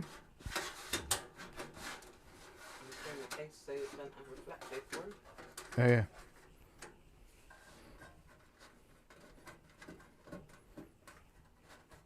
Yeah, I think I would leave that filter out permanently, because that would just annoy me. So there we go. It's a nice look. It reminds me a lot of the, is it the King 95 from Montec, but just a much more compact version of it. Because the King 95 is actually quite big, and also the King 95 has got a much larger radius on the glass, which I think makes it look a little bit too rounded. I don't like it being overly rounded myself, personally. Some of you do. Obviously, the King 95 was a very popular case. I think, if I'm right in saying, Welly Bob actually bought one, the King 95. I think that's what he's still using. Connor McLeod, I recently ordered Cooler Master Mouse Box 600. Ah, right. I've not used a Cooler Master case in such a long time. Rasher says, everyone knows you put the PC on its side and put the case back on like you're packing a suitcase for a summer holiday with your knee. That's true. David Andrew says, I live in a 3-bed house on 1/4 of an acre of land and I get 650 week pension, so not too bad. Connor says he can't wait to build that rig.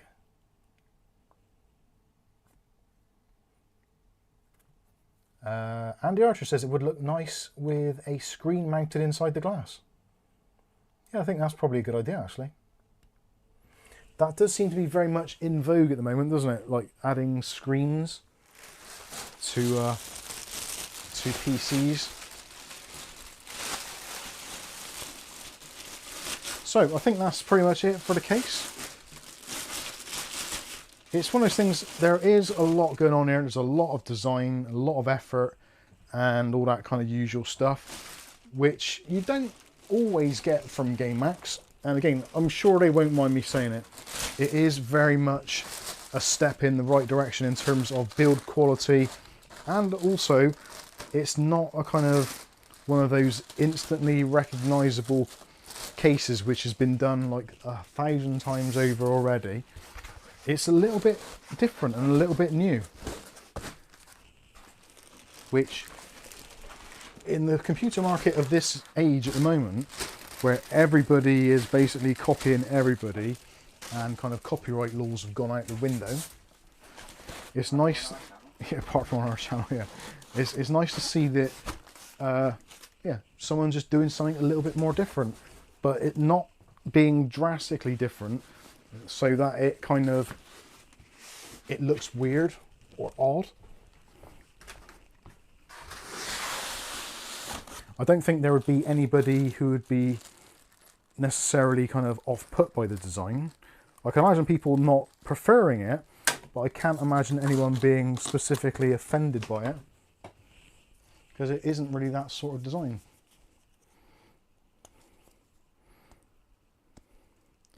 So I'm just going to box this up a minute. That's a moon in. Don't think there's any of them moon in. Yeah. The only one's in there, is there? Flaming Maisie.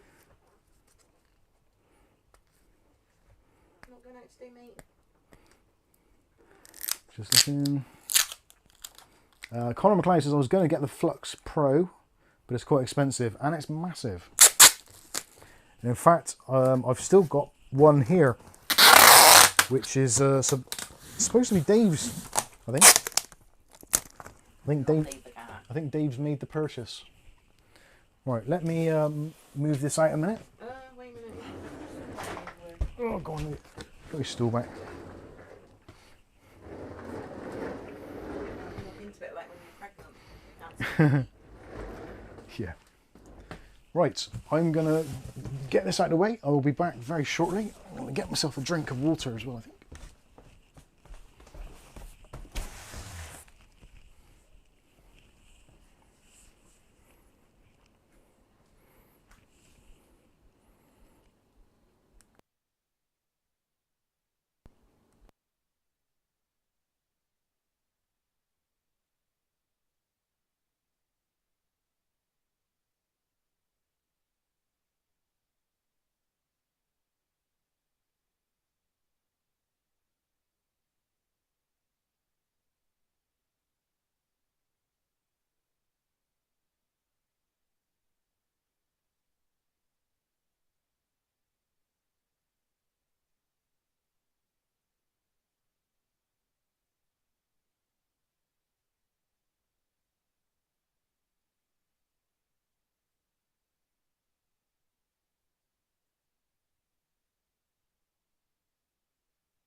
Huh?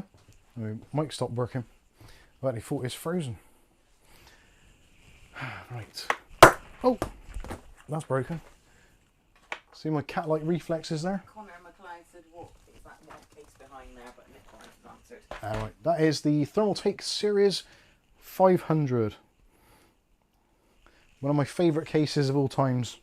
And in fact, actually, I want to get the black version, because I think white PCs are starting to have their day. Anyway, there we go. So, let's talk about keyboard keycaps. Now, this is going to bore the shit out of you, but it's a thing. It is bedtime. I've been buying keycaps left, right and centre at the moment, and I'm really struggling. The keycaps I want are from Keychron, which are for the K10 Pro, which is a south-facing LED, but with a couple of extra keys, and also it needs to be shine through PBT, because they're currently not. And so I bought these from SteelSeries. These were really cheap. Well, 15 quid, not really cheap, but cheap enough. So these are pudding style ones. These are actually okay, but they are for north-facing LEDs. So if you put it onto a south-facing board, basically the font is at the bottom on the south-facing, and on the north-facing, the font is at the top, or sometimes centralized. So, yeah, those were pointless. So I went on to Temu, good old Temu, and they have this keycap set, which folds out, And this was touted as being a UK layout. It didn't specifically say UK, but it's got the UK enter button. So I looked at the screenshots and they were a little bit murky, to say the least. There isn't a number 3. There isn't a hash key. Actually, what's the other one? Yeah. The hash key is missing. The number 3 with the pound sign on rather than the dollar sign was missing. And there was another one as well, and I can't think which it was. Oh, the @ key. So, and yeah, the 2 key is around the wrong way as well. So the 2, the @ the 3, basically the usual stuff for the UK layout. So if anybody wants a Ninja style keycap, which is basically the USA layout, or the kind of the normal layout as such, non-UK, let me know, and you can have these. I've got 3 sets now, which are basically useless to me. So if anybody wants some keycaps, just let me know, and yeah, I will post them out to you. I've got some Ninja ones, so the font is actually on the front of the key rather than on the top, and I've also got 2 packs, or 3 packs actually. 1, 2, 3. And I also bought these as well. So I've got white pudding style keycaps. These are in the... someone's been eating that up there. How can they have eaten that up there? Oh, it must be when it was on the floor. Anyway, white pudding style keycaps. These are ISO, so they've got the large enter key, but the layout is still kind of American or European, I guess. Got 2 sets of the white ones. And also I've got another set of the pudding style keycaps in black. Again, these will be for north facing LEDs. If anybody wants them, let me know and I'll send them out to you. I don't want anything for them, but you're more than welcome to have them. Just get in touch on the Discord. I'll leave the links for that in the chat there. Or drop me an email, mike@mikesunboxing.com. Let me know what you want and where you live, etc. And I'll get them sent out to you, because they are absolutely of no use to me whatsoever. Those ones I'm going to keep because those are cool. I can make use of those, but these 4 sets, so Ninja black, pudding black, and pudding white. So if you're interested in any of those, or you know anyone who is, just give them more details or whatever, tell them to get in touch.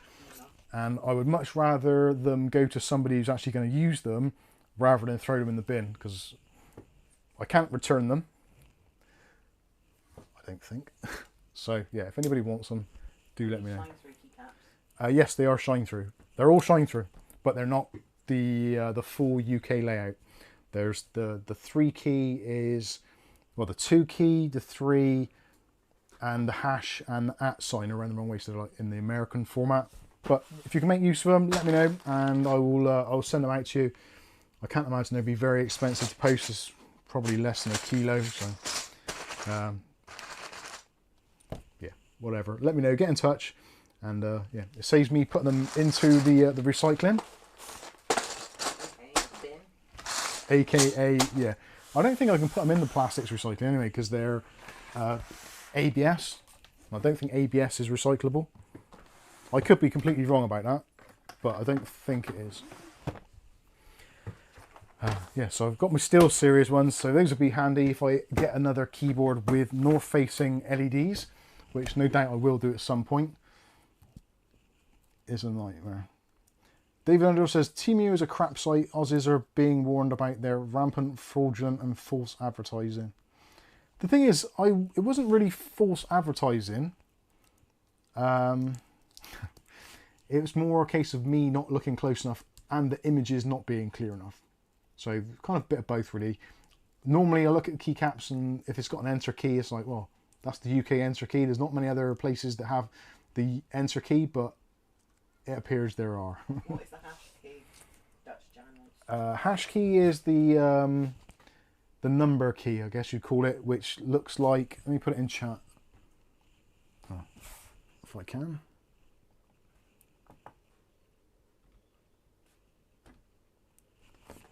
I think some countries call it the pound sign, but if you call it the pound sign in the UK, people get confused because the pound sign is like our financial one for like obviously the pound note, etc.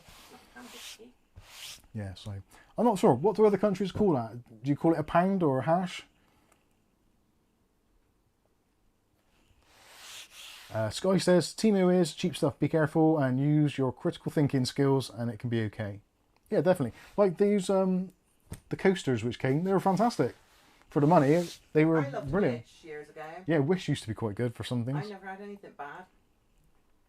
Right, Sky says pound key, yeah. Tic-tac-toe sign. Yeah, that's probably better actually. Yeah, we should call it the tic-tac-toe sign from now on. That's much better. Okie dokie. Right, so I've got some things I need to get done, but I don't know whether I've got enough time in the stream to do it. I'm just looking at the time now. What time is it now? Just gone 10 o'clock. So I've got to do a PC build because I need to clear away some stuff that I've got knocking around here. So maybe actually we should start getting some of those bits together because I want to do another AM5 build because I've got a couple of AM5 processors which I need to remove from my inventory. So I've got the Rip Jewels RAM. Let's have a look motherboard wise. So to put this into context, so I've got the Antex C3 case in white. So I'm thinking with that I need to do a predominantly white build. There's going to be some things which I probably won't be able to do, like the graphics card. I don't think I'm going to be able to do white and maintain any form of kind of break even or even make a slight profit on. So the graphics card, I might have to either modify a graphics card or just kind of just go with it and say, right, it's a white PC, but it's got a black graphics card. There's not really much I can do about that. I'm kind of stuck in that regard. So I've got a few white bits and pieces. I've got a motherboard, but I'm not too sure if I want to put it in there. So I've got the B650 Edge Wi-Fi, which is predominantly a white motherboard. So that's this one here. Can't really see it. It's kind of got a little bit of everything. So it's got some chrome on it. It's got some black, a very little bit of white and a bit of red. So maybe you can see that in there. It's basically what was in there before. It didn't stand out as a sore thumb, but I think because it's got a little bit of black on there, it's going to be helpful. Or do I go down the route of using a white case and putting everything else inside it black, which might actually be easier because I've got a B650 Tomahawk. I've actually got two of these boards. One I got from, which I think was on Discord. I can't think now. I know who it is, but I can't think of your username. I do apologise. Kev on Discord. So I bought this one off of... Where did I get this one? Well, this come through from... Is it Toge? Toge. This might come from Toge on our Discord as well, I think. I can't remember. Anyway, something like that. So, yeah, I've got the B650 Tomahawk. I'm thinking B650 Tomahawk. That can be the motherboard. The C3 ARGB case. Not going to have keycaps, but processor I've got. So I've got a an OEM style 7700. Great processor. So I think that is going to be good for that. It makes a lot of sense. It's a relatively inexpensive motherboard. Pretty decent, powerful processor. RAM-wise, I've got the Rip Jewels, the DDR5s up here, which I think would be a good choice. There's only a 5600 mega transfer kit, but they were quite cheap. I paid 50 quid for those. So again, this works in well because it's got white on it, so a little bit more white on there. It's going to have a lot of RGB in the case anyway, so I don't think it needs to have RGB RAM. Storage wise, I'm going to be a 1 terabyte drive, which I do need to buy. So I haven't got a 1 terabyte drive at the moment. Let me ask you a question. If you were buying a computer, if it had a SSD in there rather than NVMe, would you be particularly upset about that? That is something which I need to know. Because I do have an Oracle Y20, which I could quite easily put in there. And actually, we'll put that there as a placeholder. So that's a 1 terabyte SSD. It's only just a SATA based SSD, but it's 1 terabyte, so it's kind of fine. I've got it, so I could use that, but I think I would much rather use an NVMe drive. But let me know in the chat, would you care?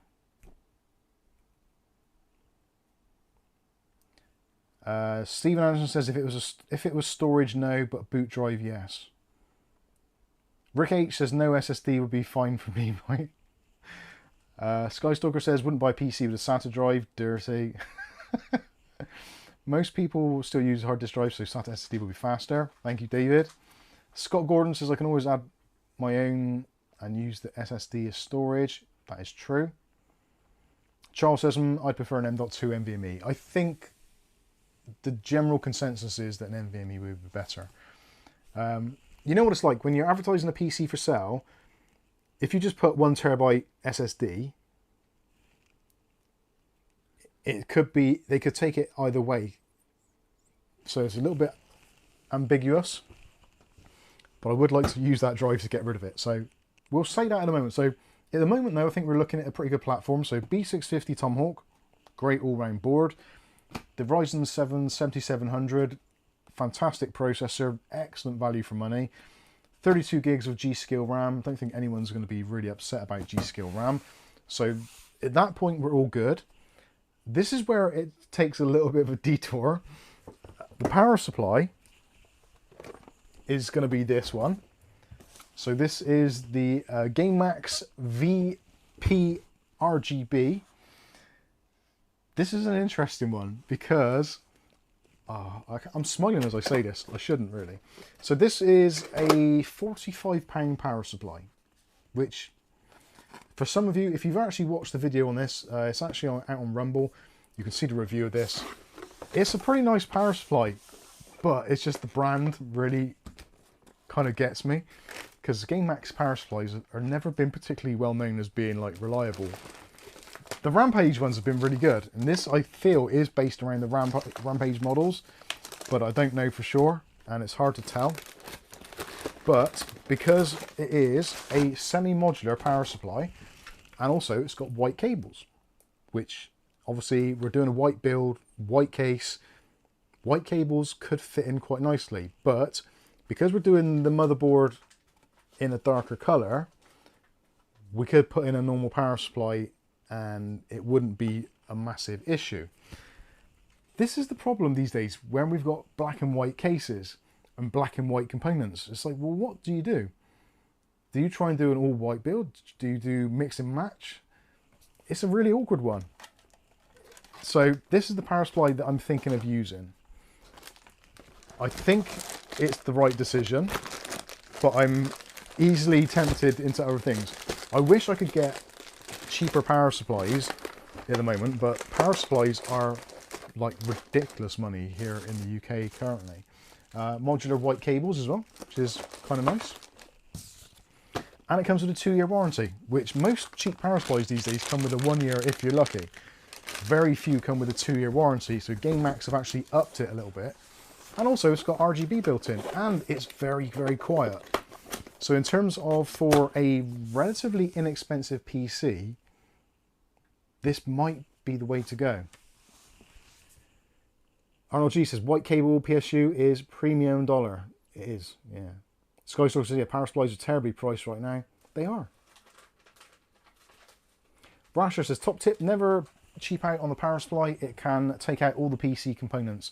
The thing is, you can have an expensive or a seemingly quality power supply do exactly the same. Like we've done reviews for various different power supplies over the years, done quite a few thermal tape ones, done some Gamemax ones. I've actually had more people moaning about thermal tape power supplies than I have Gamemax ones, which I'd have never thought in a million years. But I guess you've got to look at it as well, like thermal tape probably sell significantly more power supplies than Gamemax. So yeah, larger installation base, but it just goes to show. And actually some of the ones have been like from the 1000 watt and above where they've had issues. So I get exactly where you're coming from, that you shouldn't cheap out on a power supply, but also you kind of got to almost temper your expectations especially like you think, if you're buying a PC from a big box manufacturer, like your Dells, HP, etc., you're going to get basically a very, very low wattage, run-of-the-mill power supply with probably not even the right connectors you need. I would argue this is a step up from that. And also the fact that this PC will probably be selling for somewhere in the region of about maybe £600 to £700 in total, which I kind of need to actually price up as I'm going. So let's think about that quickly. So £50 for a terabyte M.2 or whatever, 50 quid for the RAM, so that's 100, 150 for the processor, so that's 250. Say £100 for the motherboard, so 350. Another 50 quid arguably for the power supply, so that's 400. The case is about 70 or so, so say 500 for argument's sake. Then we put in a graphics card about £200-ish, so yeah, we're looking at about £700 all in, I think. Is there anything else I've forgotten? Oh, CPU cooler. I'll have to put a CPU cooler in. Probably put a £40 Thermalright AIO in there. Those are pretty good. Or I could maybe get away with a smaller tower cooler for about 20. But yeah, still, we are going to be looking around about best part of £700 cost of what it actually owes me. And I'm not going to be able to put much on that. Graphics card wise, I've not got a huge amount of options, but I am thinking very much, actually was that a gigabyte? Yeah, I thought this was Asus for some reason. I have got a 6700 XT 12 gig,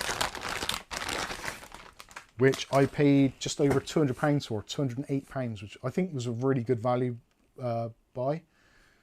Although it's got some weird power connectors on there, but it's only got an 8+6, so it doesn't draw that much power.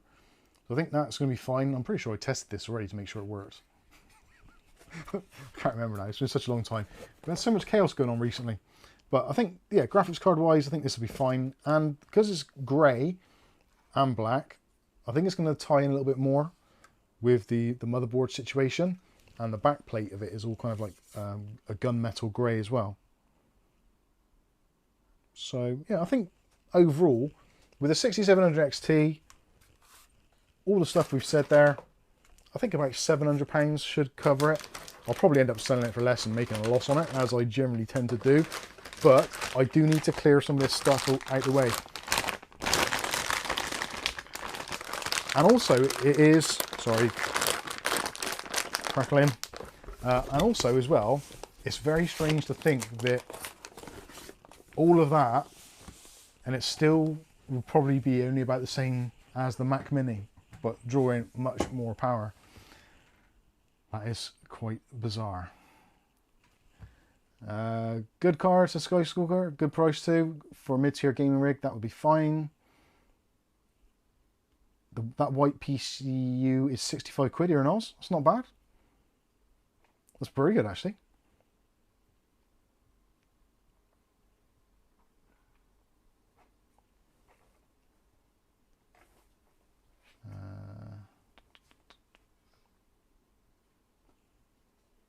Just reading through the chat here. John Sullivan says, I tend to go Corsair, never have problems. Even their white rated ones are still working for me. Yeah, I think, actually, yeah, Zero Defect says just get some white cable extensions. The thing is with cable extensions, like a half decent set of cable extensions is going to cost you the best part of 15 to 20 quid. If you then tag that onto the price of what is a cheap power supply, it then turns what would be a cheap power supply into an expensive power supply, because even if you go for like a rock bottom entry level power supply here in the UK at the moment, 500, 600 watts, you're going to be paying £40 at least, regardless. Whether it's Gamemax, CWT, AWDOT's own brand, whatever it is, the kind of entry level price for a reasonable bronze power supply is 40 quid or more. Even like MSI's ones, like the bronze rated 650 watt ones, they're about 40, 50 quid. Then you spend another 15, 20 quid on cable extensions, which might even introduce instability because they're always a little bit iffy. it's a really tricky situation. So yeah, I don't know. Rasher and Dutch Jan. Yeah. Rasher and Dutch Jan. I can't see that. Oh, what does an air conditioner have in common with a computer? They both lose efficiency as soon as you open Windows. Good one. Dutch Jan, powercolor.com. So have a look. What's that? Is that power supplies? Opening.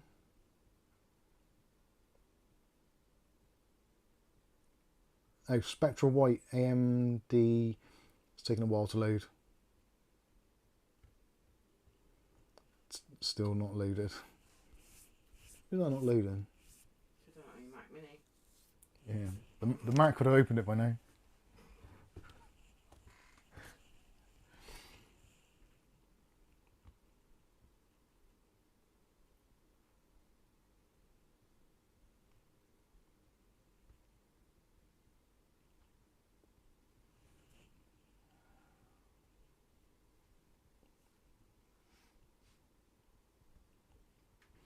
Ah, yeah. Power color loads very slow. I got it, yeah, got it. So RX 7700 XT, 12 gigabytes. Thing is though, that's still going to cost me an absolute fortune. If I buy one of those with the view to just selling it to make some room, it's not going to be cheap. I'm guessing the RX 7700 XT brand new is going to be $350, I would guess.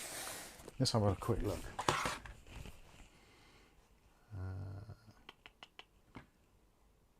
RX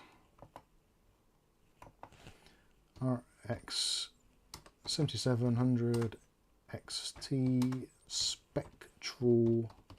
Is it Spectral White? Yeah, I wasn't far off. So, oh, actually, no, tell a lie. Yeah, 350 quid from Groves. Not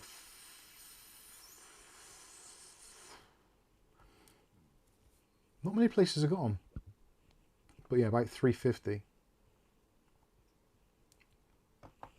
Let's have a look for a non-spectral.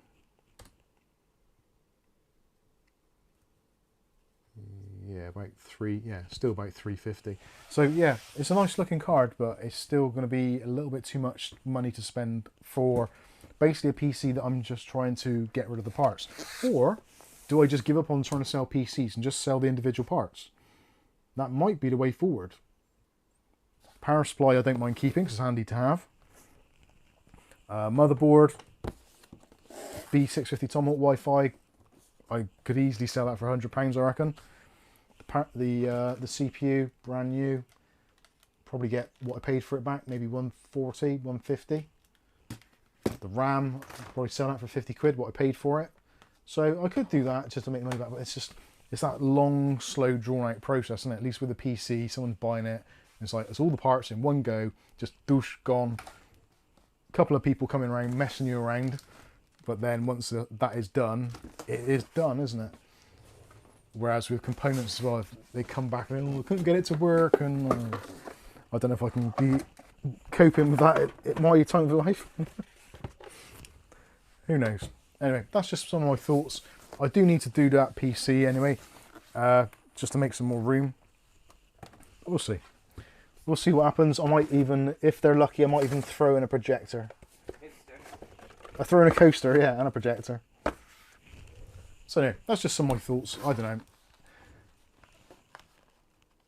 Mike says, straight swap, 2 kettle leads for the MSI Tomahawk motherboard. That sounds like a plan. Sky says I can get an Intel B580 12 gig for 370 Canadian dollars. That's pretty good. That is, what's that roughly, 150? That's about 180 quid, 190 quid. I've actually still got the B580 Intel under the table, still there. I've not touched it. I must do a review on it.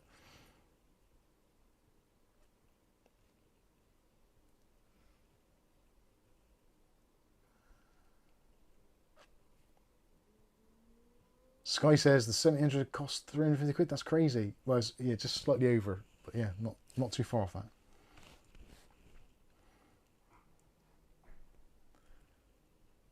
It's a good card, Mike. Truly, says Sky. I don't doubt it.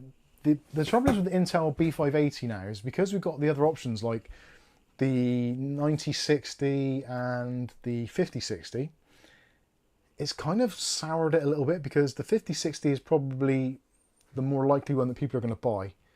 And given the option of 8 gig or 16 gig, that makes it a little bit more presentable.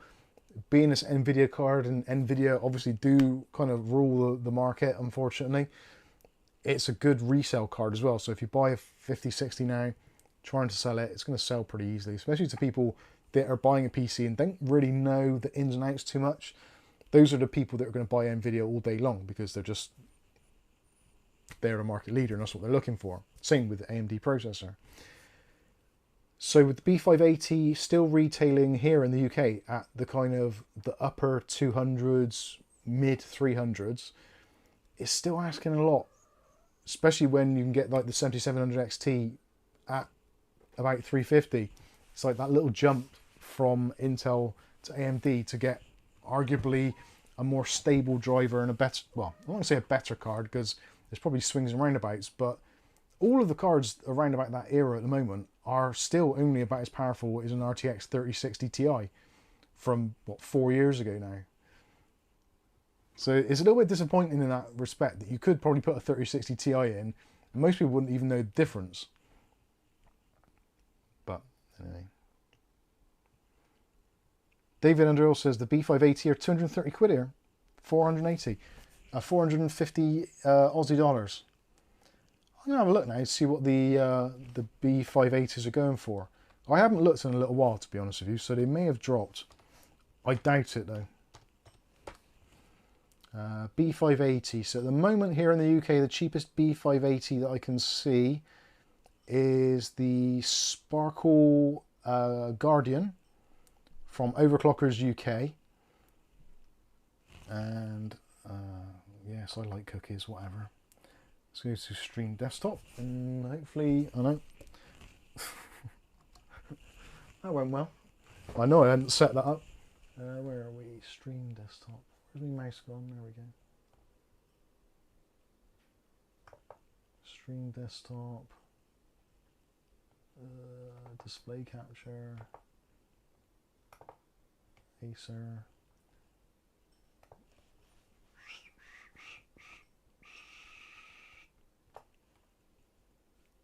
Oh, we still got Dutch Jan's thing on there. God, where's my mouse gone now? There we go. Is that cleared it? Yeah, there we go. Okay, so there we go. There is the Sparkle. Now the trouble is with that also adds another problem that it's blue.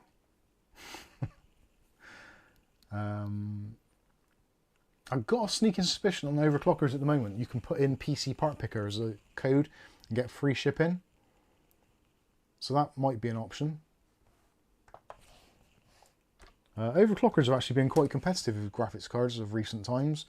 So I could do that. The Sparkle Titan at 560. That would fit in with the build very nicely. But then are people going to want to buy a B580? That is always the problem. And then getting lumbered with a card. At least with the Intel one, it's a Founders Edition, so it's got a little bit of inherent value if you keep it.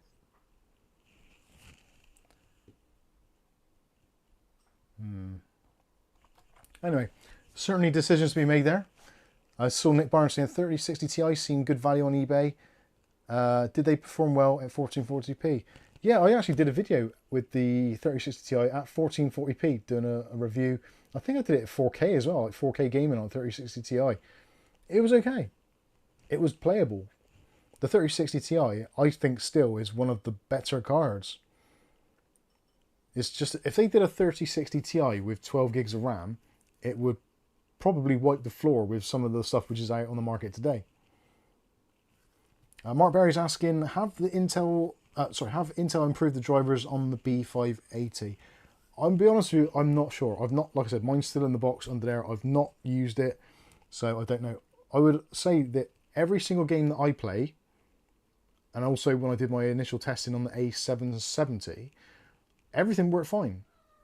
But I do know there are some games which will have some issues. There was one or two, I think, which were like real bad issues. Was it Black Mist Wukong or whatever it is? It might have been that. I'm not too sure. But they are making strides and they are releasing drivers on a regular basis, which is always kind of nice. Sky says, yeah, that is the issue. Will people buy it? I can tell them it's good, but yeah, who knows? That's exactly right. And again, it's one of those unknown quantities because as someone who's either reviewed it or selling it, you can say, yes, all the games that I play has been absolutely fine, but you can guarantee it's going to be sod's law that someone's going to buy it and it'll be a game that they play and the sole reason they bought the computer and their game runs like absolute trash. And it's too much of a risk. If you're buying it for yourself, I think it's fine. But if you go with NVIDIA, it's just, yeah, it triggers that safety bell thing. It's like, oh, NVIDIA graphics card, great. It will just work. Yeah, like Nick says, Mike's like you said, they see NVIDIA and have no idea how GPUs have regressed. That's true. Like, genuinely, 3060 Ti felt the same as the 5060 8GB when I was using it. Yes, it used significantly less power and had more modern features like the DLSS 4. So you've got options to make it faster, but natively it just felt like a 3060 Ti, which isn't a bad thing.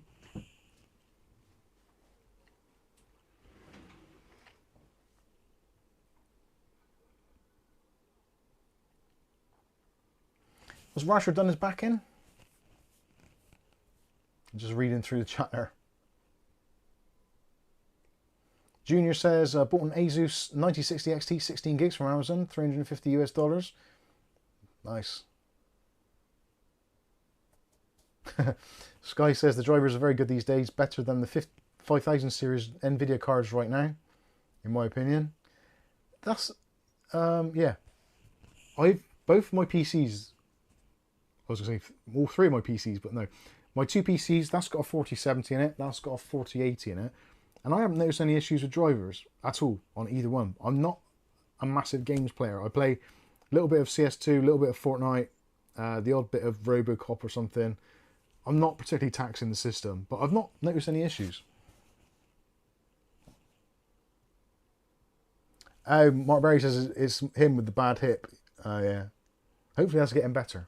Don't strain yourself. Simon Miller has been having fun on the B580 today. Good card. Awesome stuff.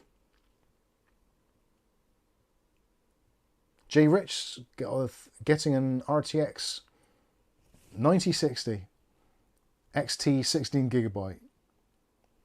I think you mean an RX, not RTX, but yeah, I get you. 319, not bad. I say not bad. It is terrible, really, for where we are, but in the grand scheme of things, yeah. Skystalker says the biggest problem with the B580 is that it has the driver overhead. Yeah, that's true. If you're putting it into a machine with an auto processor, it can be an issue, not in a modern system. That has also been the case, I think, with the newer range, like the PCI Express Gen 5 cards from NVIDIA, and also the new AMD stuff. I think they suffer from that as well. Not so much the overhead, but more of the PCI Express bandwidth. Yes, not good. Right, I think we'll give you the 5-minute warning now, because I think we've pretty much exhausted the conversation for tonight. I can't think of anything else interesting to say. I just want to go and smash up my Mac, make it behave more like a Windows machine. Simon Miller says, having an Intel Arc is like owning a Citroen. You love it, but people look at you funny.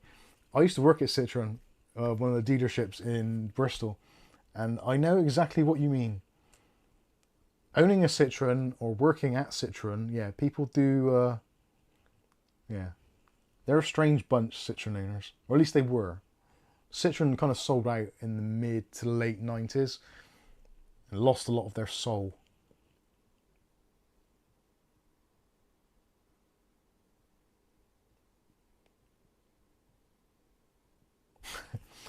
Brasher got arrested for stealing Engelbert Humperdinck's records, but police released me, let me go.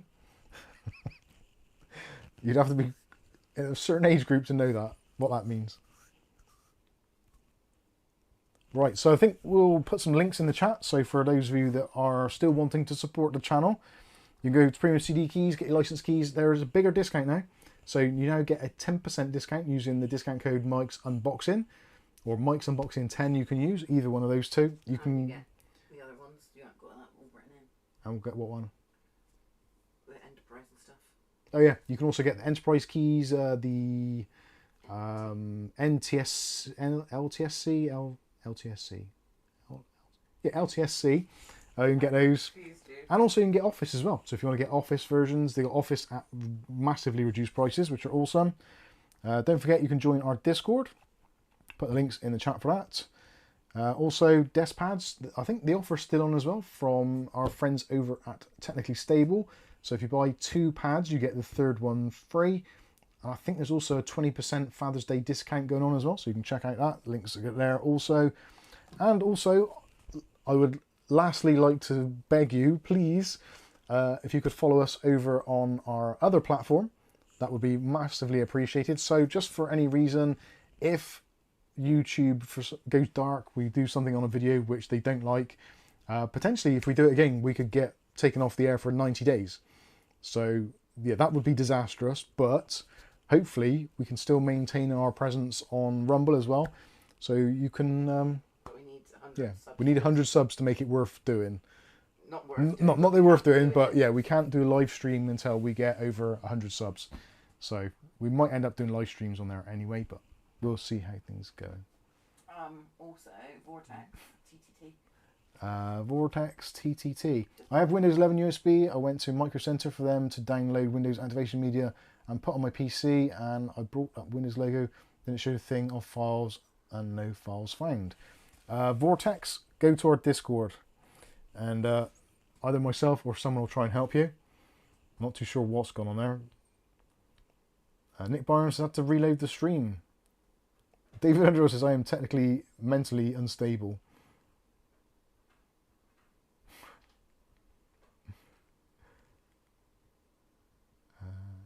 Skystalker says I've never used Rumble. I guess that is about to change. To be honest with you, it's one of those platforms which has got a bit of a bad rep for being slightly right-wing biased, but ultimately as a platform, there aren't that many choices these days. There's like Vimeo, Rumble, YouTube. We have done some stuff on Odyssey, but that didn't really get any traction at all, so I don't think anybody uses Odyssey these days. So yeah, there's a couple of other content creators on there. Mike from Ultimate Tech Hub. He's also been putting some stuff onto Rumble as recently as well. So you could drop him a sub as well. There's Dave. Bless him. Dave. Skystalker says, glad you can stream again, Mike and Kath. I will follow you where you guys go. Also, we obviously, ultimately, YouTube's where we started. YouTube is where we want to continue. But they are making it increasingly more difficult and opaque about what you can and cannot do on YouTube channels. And even today, I've watched a video on my own subscription feed which basically has done exactly what we've done, arguably worse, and it's still up. So yeah, you can never tell what's going to happen. Yeah, it is what it is, I guess. So Vortex says, how do I get someone to help me? If you go to the Discord, go into one of the tech support rooms and just type in your question, and hopefully someone will help you. Although it is Saturday evening here in the UK, so some of the responses may be a little bit delayed, but you can head over that way. So I think that is going to wrap this one up. Yeah, Rasher, I agree. That's going to wrap this one up. Hopefully you enjoyed it. If you have, smash the like button if you haven't already. And as always, thank you all for your continued support. Massive shout out to all those of you that dropped a super chat, or our members, all that kind of stuff, or patrons, etc. Massively appreciate everything you do. And our apologies for being dark last week when we couldn't release any videos. Somewhat out of our control, but hopefully we're going to try and remedy that. And if for some reason you don't see a Mike's Unboxing feed come up on your YouTube, head over to Rumble and potentially we'll be on there. So have a great rest of your weekend. Can you put a Oh. Link for Discord for Vortex. I have done. Oh, right, okay. Yeah. Awesome stuff. Thanks everybody. Have a fantastic rest of your weekend, and we'll catch you again on Monday. And also in the Discord for those of you that want to join over there as well. I've been Mike. This is Mike's Unboxing Reviews Now 2, and hopefully we'll catch you in the next video. Thanks for watching. I've almost forgotten what I say here, so hopefully this button works now. And, oh, actually I'm on the wrong screen, so that won't work. Crazy stuff. Anyway, thanks everybody. Have a great weekend, and we'll see you next week. Bye.